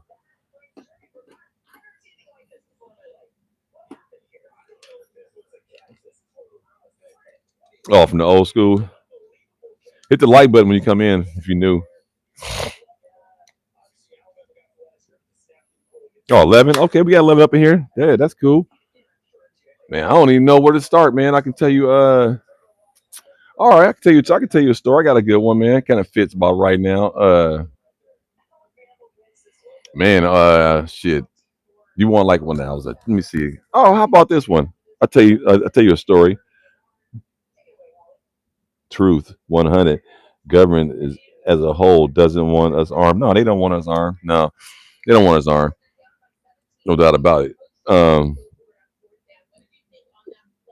I got me a cold. You got a cold one too? Oh, California sheepdog got one too. Well, I just reloaded one. But man, let me tell you a little story though. Like when like I said, I grew up in the Bay Area when I was, and so this is probably like, damn, what year is this? This is probably like 1993, 93, 94. Yeah, it's about that time. We just got back from Barcelona. So this is about 93, 94. Just got back. And so we go down to Santa Cruz, California, and they got like a boardwalk down there. It's kind of like a beach town, and they got a big boardwalk and a beach, and with rides, amusement rides, and all that kind of stuff, carnival games and stuff like that, food. And you can walk down the boardwalk with beer and stuff like that, hotels and stuff. So we got a hotel, stayed there for a weekend. We're there for like what three? Was there for like? Well, oh no, we didn't get a hotel. We're staying with my buddy, Big Biv, Dave Bivens. We're staying with him. So we went down there for a few days for the weekend, and this is crazy. It was during the holidays too. It was around Christmas time, I believe. And we went down there, and so because everybody got back from college and stuff, and my buddy Biv was going to school in Santa Cruz, and so we all just met in the Bay Area, and about 4 or 5 of us all jumped in cars and drove down there to stay with him. Crashed all over his house, on the floor, couch, everywhere. Had sleeping bags. So we down there gonna party for like 2 or 3 days. And man, this is a true story, man. This is like this is hella cool ass story. I'm glad you said tell a story. So this was like around Christmas time. So I think I'm gonna get this shit right. So we was there. It wasn't the Christmas weekend, but it was the week before the Christmas break. So it'll be kind of like this weekend. Then the next week is Christmas. So it's kind of like the same time. So we got there like on a Friday. So we ride down there. We roll all these blunts up, smoking Philly tight, smoking and drinking the whole way down there from the Bay Area, driving all the way down. It was like about an hour and a half drive. It ain't that far from San Francisco, Oakland. So we drove down there and we driving, just partying the whole way. We're like, man, we get all these girls and stuff like that. So we get down there, and then the first night we party real hard, kick it, go out to a couple clubs, stuff like that. And I never forget my buddy Dave Bivens. He's like 6'7", and we was in this bar that basically it was a sushi restaurant, and then it turns into a club at night. It's crazy. And so we went there earlier and we met these girls and they say, "Oh, we gonna come back tonight. Y'all gonna come back?" And we was like, "Yeah." Did you talk about the mass killing at Australia Beach? Man, no. I'm telling the story back in the day when I was in Santa Cruz. Listen to this story, man. But thanks for tapping in, though. Hit the like button. But no, I'm telling a story about Santa Cruz. So we'll get to the mass shooting in Australia. Yeah, but we already went through some sad stuff. It's a fun story. So this is like I said, 94, 90, somewhere right around there. We're in Santa Cruz, and so we go back to this little sushi spot that turns to a club. And this is funny. This is the funny part. So we up in there. My buddy Dave, he's like 6'7", and these girls, we like talking and stuff. And we try to get at these girls. And I never forget. It just stood out to me. I don't know why I'm saying this right now, but it stood out to me. I remember him when he was standing there. I didn't pick up on it because I'm talking to this one girl, and so I'm kind of like facing her, but he's behind her, right? And then there's another girl next to him that's facing me too. So the two girls are talking to me basically. But I'm talking to one particular, but they both facing me, and he's standing behind both of them, and he's 6'7", and he smoked these Hava Tampas, like they're like Black and Miles, little cigars. And I'll never forget this. He was standing there, and I'm looking at him, and I was like, "Yeah, yeah, yeah." Kind of like you lean over because the club's kind of loud, so you put in your ear, lean over, trying to hear what they saying. And this fool will take a puff of the cigar and will blow it in this other girl, like all in her, like in the back of her head, like all like in the back of her head by her ear, and almost to the angle into her face, like by her ear. You got to visualize someone blowing smoke behind your head to your face. And then when she turns around, she doesn't see anything because he takes the cigar and puts it behind his back. But he's 6'7" and she's short, so when she turns around, she just probably sees his elbow or the mid part of his chest, and she doesn't realize. And so he's standing there like dancing, like pretending like he don't know what's going on. And she turns around, she like waves her hand like, "Oh, what the hell is smoke?" She's batting all the smoke away, and I'm kind of sitting there smirking. And then we keep talking, and then all of a sudden he does it again. Blow smoke in her face. And she turns around like, someone's keep blowing smoke in my face. And I'm like sitting there going like, oh my God. I'm trying to hold back laughing. Man, that shit had me cracking up, man. He was doing that shit to a bunch of girls all night long. It was funny as hell, man. But anyway, let me move forward. So now we move down the street because Santa Cruz is small, so we were actually walking. So we go to this little it's a place called if anybody been in Santa Cruz, no ain't lying. So it's on State Street. And it's called Lollapalooza. Lollapalooza is like a little nightclub. They do like concerts there. A lot of big headliners go there. Run DMC, let's go back there in the day and all that. It's called Lollapalooza. You can look it up. Santa Cruz, California. It's a huge nightclub venue for concerts. But they also do like open night like DJs, and so we go over to Lollapalooza and we over there like chilling. Oh, but first we go next door to Lollapalooza to 99 bottles of beer in the walls. There's a bar called 99 bottles of beer in the wall. And we go over there and we drink. We over there getting fucked up, just like getting shit faced. And I'll never forget. We up in there and it's like five badass girls come up in there. Like we like, man, look at this. Where they going? And then one of my friends, he's like, oh, I'm about to go. He's Big C, Carl. He's a big football player. He's like 6'3", 6'2", like 240, 250. And he said, oh man, so he go over there, started hollering at the girl. It's like, oh yeah, we going to Lollapalooza. She's like, yeah, we're gonna get some drinks first. And he said, oh yeah, get some drinks. Say, can y'all get some for me and my crew? And she said, yeah, where y'all at? We right here. So we walk over to the bar. It's like four of us. And they just start buying all these drinks and shit. Like we just like, give me this, give me that, give me that. We double fisted drinking. And the girl said like, oh, can you guys help us out with the fuel sale? We ain't got no money. She's like, oh, okay, that's okay, guys, don't worry.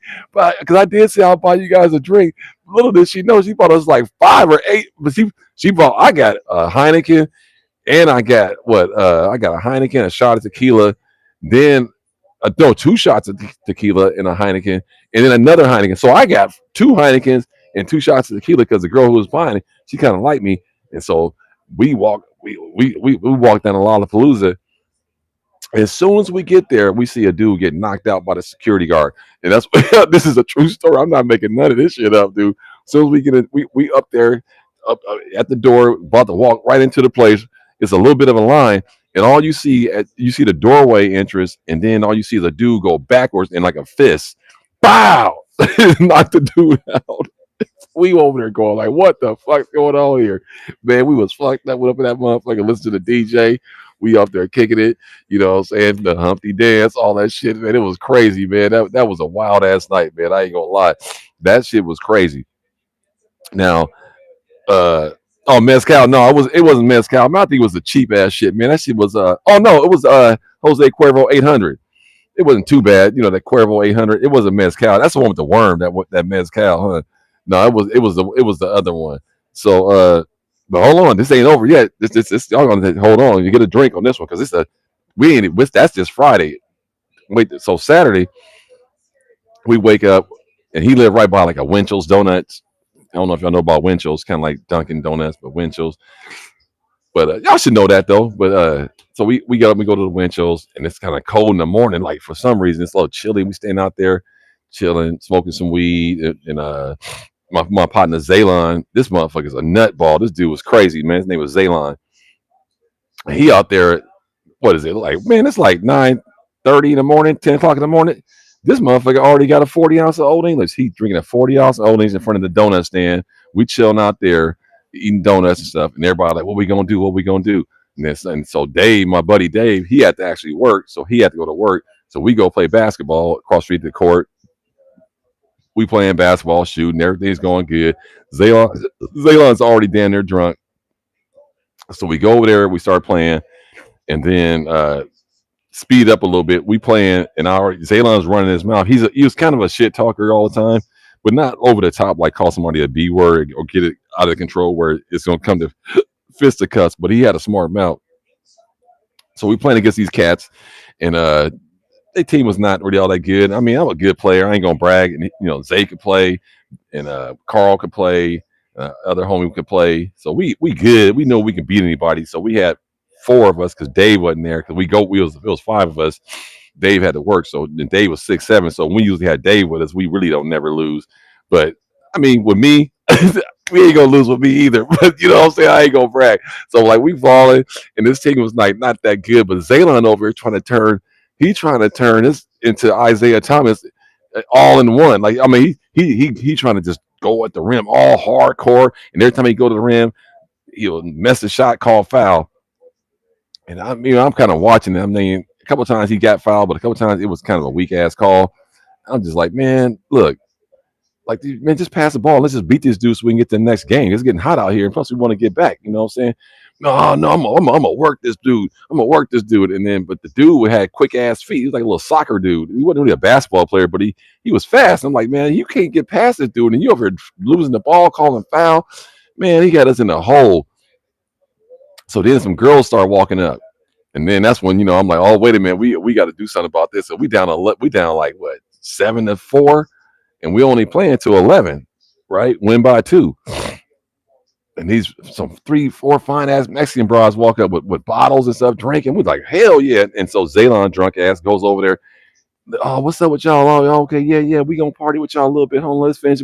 We gonna take these fools out. And the dudes on the other team, they get mad. They start balling harder. They come down, boom, hit a shot, bam.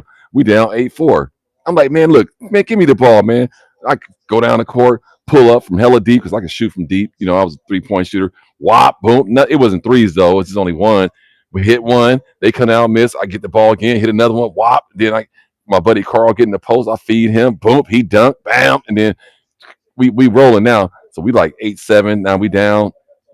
We get all the way back to the very end. Now it's like 11. It's 10-10. I think it's 10-10. Yeah, it's 10-10.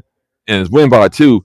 But we telling Zaylon, this is feed Carl because he's our big guy. Let's just dump it in there and then we can be up out here. This motherfucker want to turn into Clyde Drexler and Michael Jordan all in one, spinning and twirling, throwing up wild ass shots, almost lose the game. Make a long story short, we win it. But this drunk ass almost blew it though, man. And then we get the Mexican girls and we come back. They bring them back to Dave's house after Dave get home. We party with them for a little bit. Nothing really happened. Nothing materialized. Turned out one of them was like from LA, and this bitch was a hardcore game banger. And when after we talked to her, Dave was like, "Man, we gotta get this girl up out of here. This bitch crazy." So we bounced, and then so we head down to the beach later on. No, first we go by this burrito place called Jalapenos. We go by this burrito place, and burritos, head to the beach. Now here's where it gets funny. I know it's a little long, but let me tell you how this shit get funny. No food, no fouls in the street ball. No, man, it is, but it's not supposed to be. You're right. You ain't supposed to be no fouls in street ball, but it is though. So let me tell you about seniority. So we heading down to the beach to the boardwalk. Now it's Saturday. It's probably by day. It's about like 1:30, 2 o'clock. So we head down there. We on the beach. We're on the boardwalk. Not so the boardwalk is like concrete, all the stuff. It's all the shops and stuff, and then you got the beach. So we on the actual boardwalk, and we usually sit at a certain spot where they have like the entryway where you buy tickets for games and stuff like that. We kind of post up there so you can see all the girls coming in. And so we sitting right there just trying to see what's going on. We chilling, got our tall cans of beer. I think I had a tall cans of Mickey, a 24-ounce can of Mickey's malt liquor. Back then, we was drinking Mickey's malt liquor and the Old English, St. Ives, any malt liquor beverage. We were drinking that shit for the most part. So we drinking basically tall cans, or because you can't have glass on the boardwalk, so you got to get it in a can. So we stopped by a liquor store right across the street, get our beer, and then we see this Santa, his brother walking up. He walking up with the Santa hat on, and he wasn't really fully Santa though. He had like some jeans on and some blown out like Nikes on, and with the Santa hat looking kind of shady, kind of like I ain't gonna lie, his brother was looking real. He had a sack, but it wasn't even like red or nothing like that. It was just a regular sack on his shoulder, and we thought like maybe he's just doing something, passing things out to some people and stuff like that. We didn't think nothing of it, man. So remember that dude. So now we fast forward. It's like 4:30, 5 o'clock. We down on the beach now. We throwing the football around because Zaylon brought his football down there, and he brought his girlfriend that he was dating at the time. This motherfucker had a girlfriend at the time. To be honest with you, it's just that nobody really knew that because the way he acted. But he had a girlfriend, so she came down there with her girlfriend, and her girlfriend was named Kim. I used to mess with her, but that's another story. But anyway, so we down there throwing the football around, kicking it and stuff like that.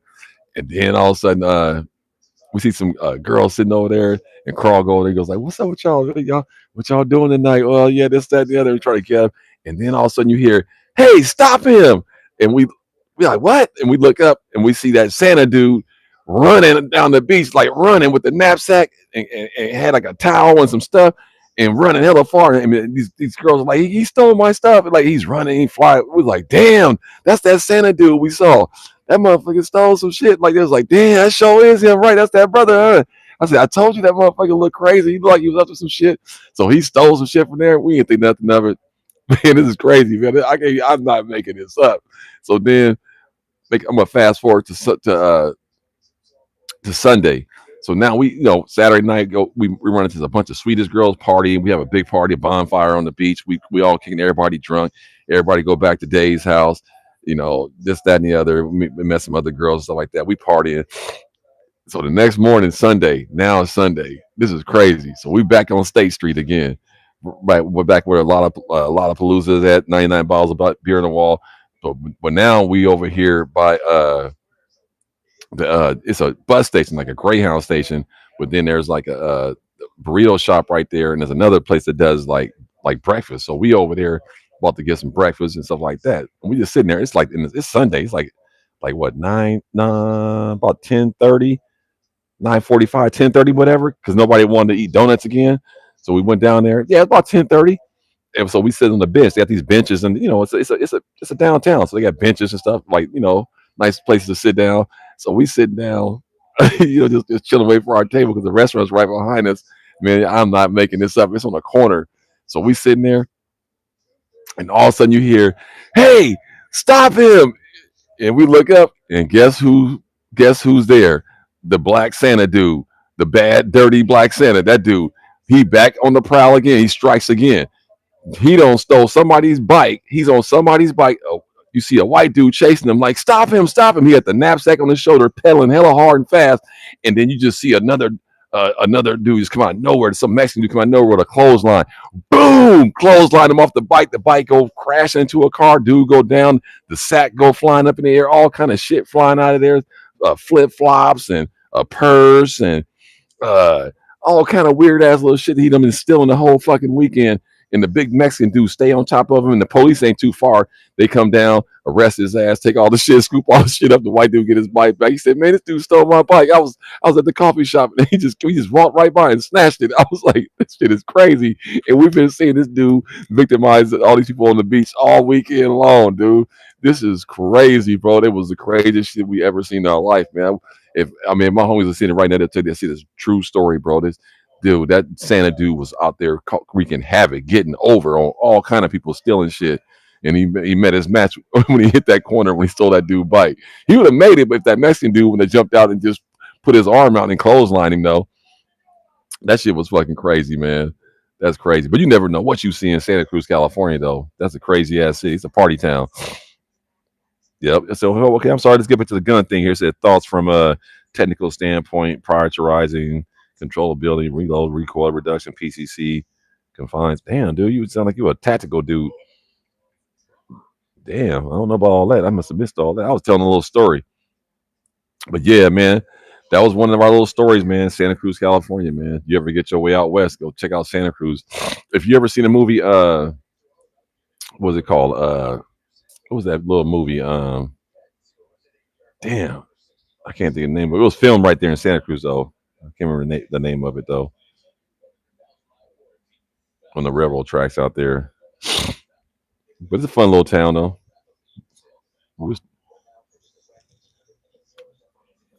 Y'all still up in here? Hit the like button when you come in if y'all still watching. I'm about to wrap this up though, man. But I just want to drop that little fun little Santa Cruz story. Call at night. Appreciate everybody stopping in for the live. Definitely like, come, subscribe, and stand by for more good content. California Sheepdog, appreciate you, brother, for the idea for me going live. How many we got up in here, Sheepdog? Okay. Scott's Hut Stats 5298. Appreciate you too. How many still up in here? I can't tell. But yeah, I appreciate everybody coming in, man. We're gonna do some more of these lives, man. Live from Punxsutawney, Pennsylvania. Oh yeah, yeah, yeah. That's where the groundhog dog, the groundhog, right? Where if that's where the groundhog is, right? Where he come out and if he see a shadow, we gonna have a long winter or early spring or something like that. I remember that as a kid, Punxsutawney, the groundhog capital. I think that's crazy. How's life out there? Okay. Yep. California sheepdog. Yep. Salute to you too, my brother. But yeah, man, this was a cool little live, man. That was fun watching Jake Paul get knocked out. Like I said, I ain't got nothing against that boy, but we got 8 up in here. Damn, we still got some people watching this shit. That's cool. That must be a little bit entertaining. Shit, I got another story if y'all want to hear one. Shit. Cold snap. Oh yeah, it's cold. Yeah, yeah. We just had one in Louisiana too. But it's getting back to normal. Yeah, that movie was called Us. No, it was another one. No, no, no. It's another movie. I know if I heard the name of it. It was an old movie, man. I'm from the '80s, bro. This is like a '80s movie. It was damn, I can't think of the name of that movie that was in Santa Cruz. But I'm sure Us was filmed there too. I'm saying it's been a lot of movies filmed in Santa Cruz, but the one that was really I can't think of the name of it. About these kids and they was doing something. It was a vampire movie or something. What was it called? Damn, I think it was. I could have swore it was a vampire type movie or some shit like that. What's up, Twin Jen? Tapping in. Okay, you back? You was hit. You left, came back. I've been on so long. Yes, sir. Or were you not in? It was your first time in. What's up with it? Oh, Twin Jen. Let me make you a moderator real quick. Moderator. Yeah, there we go. Twin Jen, I appreciate you, bro. Yeah. Paul knocked out. Yeah, he got knocked out for sure. Yeah, Lost Boys. That's what it was. Lost Boys. Yeah. Yeah, Lost Boys. Yep, that's it. Do some more home invasion videos. Yeah, I got one coming for you, Malik. What's up with you, Malik? I just did one recently. Do you see my other one I did like about 3 weeks ago? It did pretty good. I got like 2 or 3 thousand views on it. It did pretty good. But I got some new ones lined up for you, and I got do some home invasion videos. Say, what's going on, everyone? Okay, okay. Hit the like button when you come in, though. Got to get those likes up, and make sure you subscribe because they be taking shit away.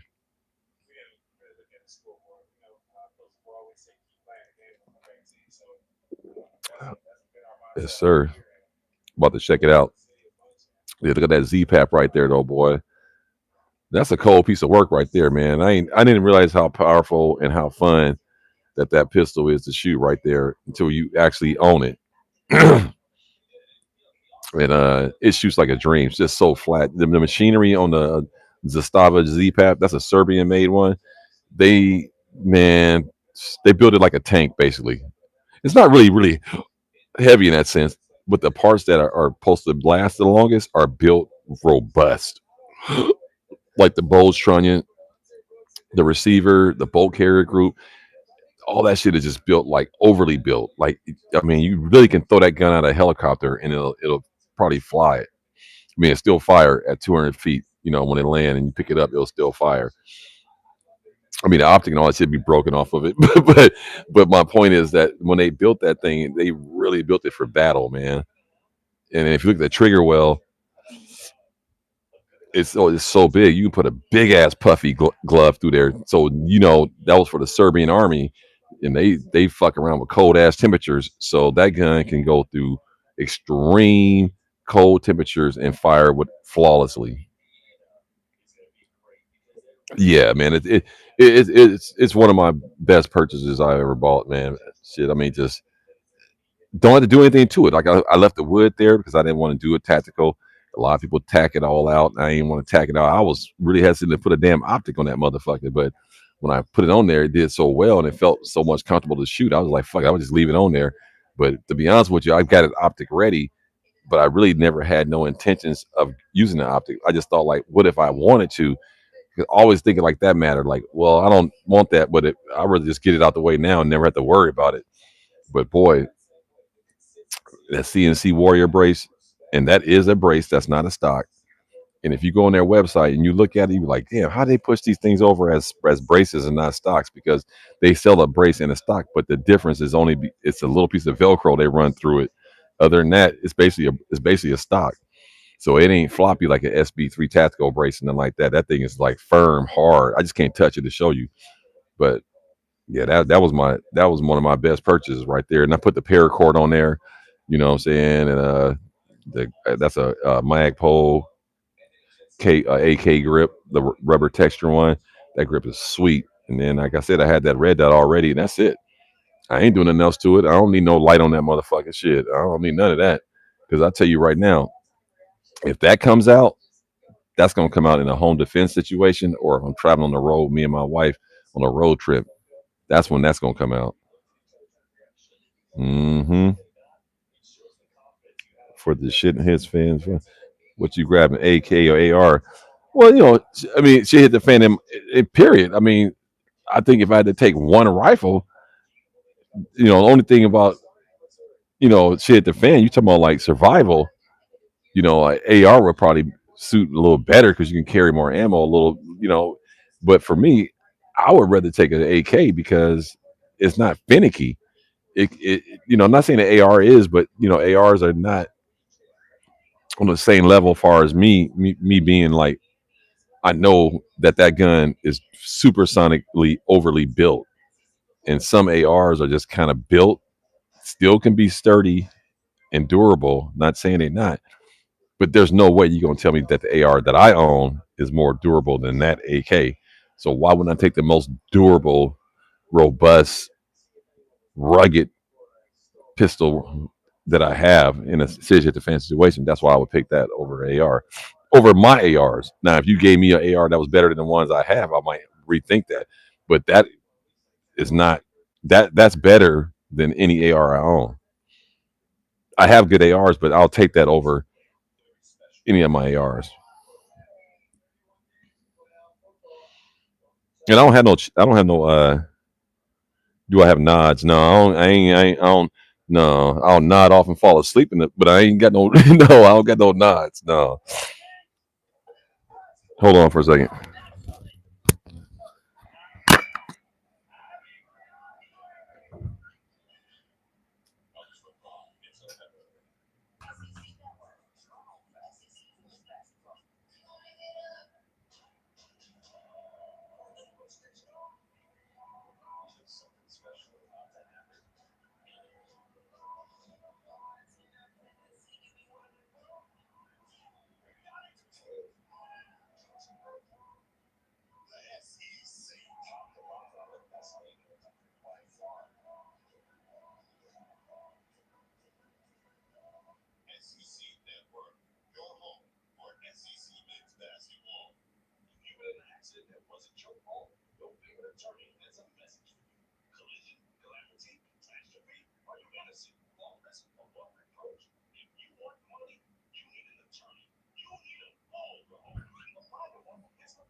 All right.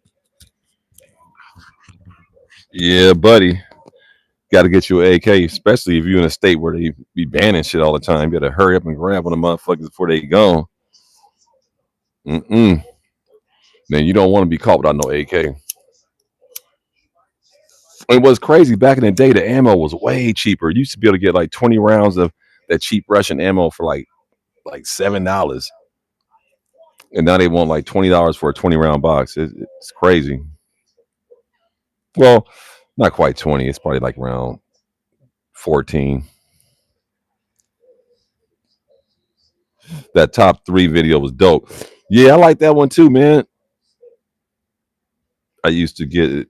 for like $5 a box. Oh yeah, yeah, it was cheap, man. Yeah, that cheap Tula Russian ammo. Yep. And then what I like about the AKs too, you can run that steel. Shit, you can steel, brass. That AK don't matter at all. What that shit is not finicky at all. Man, that shit is like a Glock. Motherfucker, damn near any run anything. Walmart sold 40 rounds for $9 back in the day. That's what I'm saying.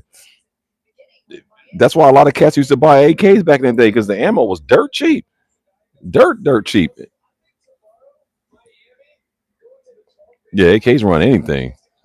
Anything. Everybody know that about AKs. They don't have no problems with running that. It's just such a like I said, and get you a good AK. Like get us a Zastava or Kalashnikov or get. I mean, I ain't saying PSA and Century Arms and who else? A couple other ones. I'm not saying they're not good AKs. I'm not. That's not what I'm saying. But if you never own one, because my neighbor who's a Navy SEAL, he suggested this one, in 7.62 Mike. He said if you never had one, get a Serbian made one or you go. So I went with Serbia. Because if my Navy SEAL neighbor had one, I was like, well, he got one, I'm getting one. And his is exact same. I kind of stole it. His doesn't have the CNC Warrior brace, but he left the wood on there and everything, and he put a Sig Romeo 5 on his too. So I just basically did what he did, except he didn't. He has a some other kind of folding stock on there. How about that Draco? Draco's I ain't never, be honest with you, bro. I never shot a Draco. I've never shot a Draco. But I don't think Draco is on the same level as Zastava. I don't think so. Mm-mm. I'm not knocking it, but ain't that you're looking at probably one of the best AK makers in the world.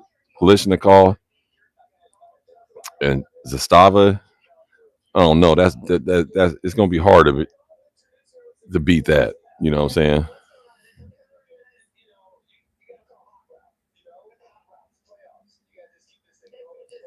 Oh no, like I said, it's a lot of good AKs. I'm not saying that, but I'm just saying if you shot a Zastava ZPAP 92 and you shot something else, you'd be like, okay, I see what he's saying. That's all I'm saying. It's you feel the difference when you shoot a real high quality AK. Now you gotta pay 1,200. Damn, for a ZPAP 92. Fuck that. Whew. I was sweating. I think I paid 949, something like that. It was under 1,000. I got lucky because when he sold it to me, he said, "I'm gonna knock off a little bit for you since you spent so much money for me." And I was like, "Damn!" I ain't realize it because I think you're right. I think it was actually MSRP was like 1120 or 1130 or something like that, 1,130 or something like that, and he got it down to 960. Yeah, you're right. That's about right. You're right. That's about right. I didn't even realize that. But whatever it was, I was gonna pay it because once I saw 7.62 Mike had the ZPAP 92 and the 82, he got the 5.56 version too. But I didn't want that though. I mean, if you got a 5.56, you might as well just have an AR, right? Yep. You could get you a ZPAP 92. I guarantee you ain't gonna be upset. Even if you pay for it, it's one of those guns where if you paid the price, the MSRP, you will be like, okay, it was worth it. But if you would rather get it cheaper, is all I'm saying. But if you had to pay full price, you still wouldn't be mad.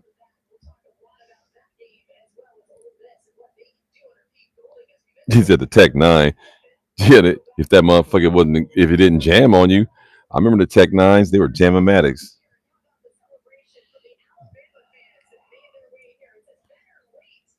Yeah, I don't know about a 5.56 AK. I don't need that in my life. Where'd they have an AR? Shit. That's a natural platform for it.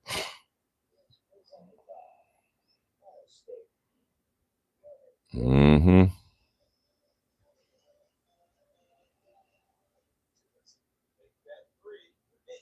Yeah, man, I'm about to get up out of here, man. But I appreciate everybody stopping by, man. Catch the next live, man. Like, comment, subscribe, hit the like button if you haven't, and definitely stay tuned for more content. Check out some of my videos I got uploaded coming up. I got a lot of content coming up this weekend. I appreciate everybody, man. Stay blessed.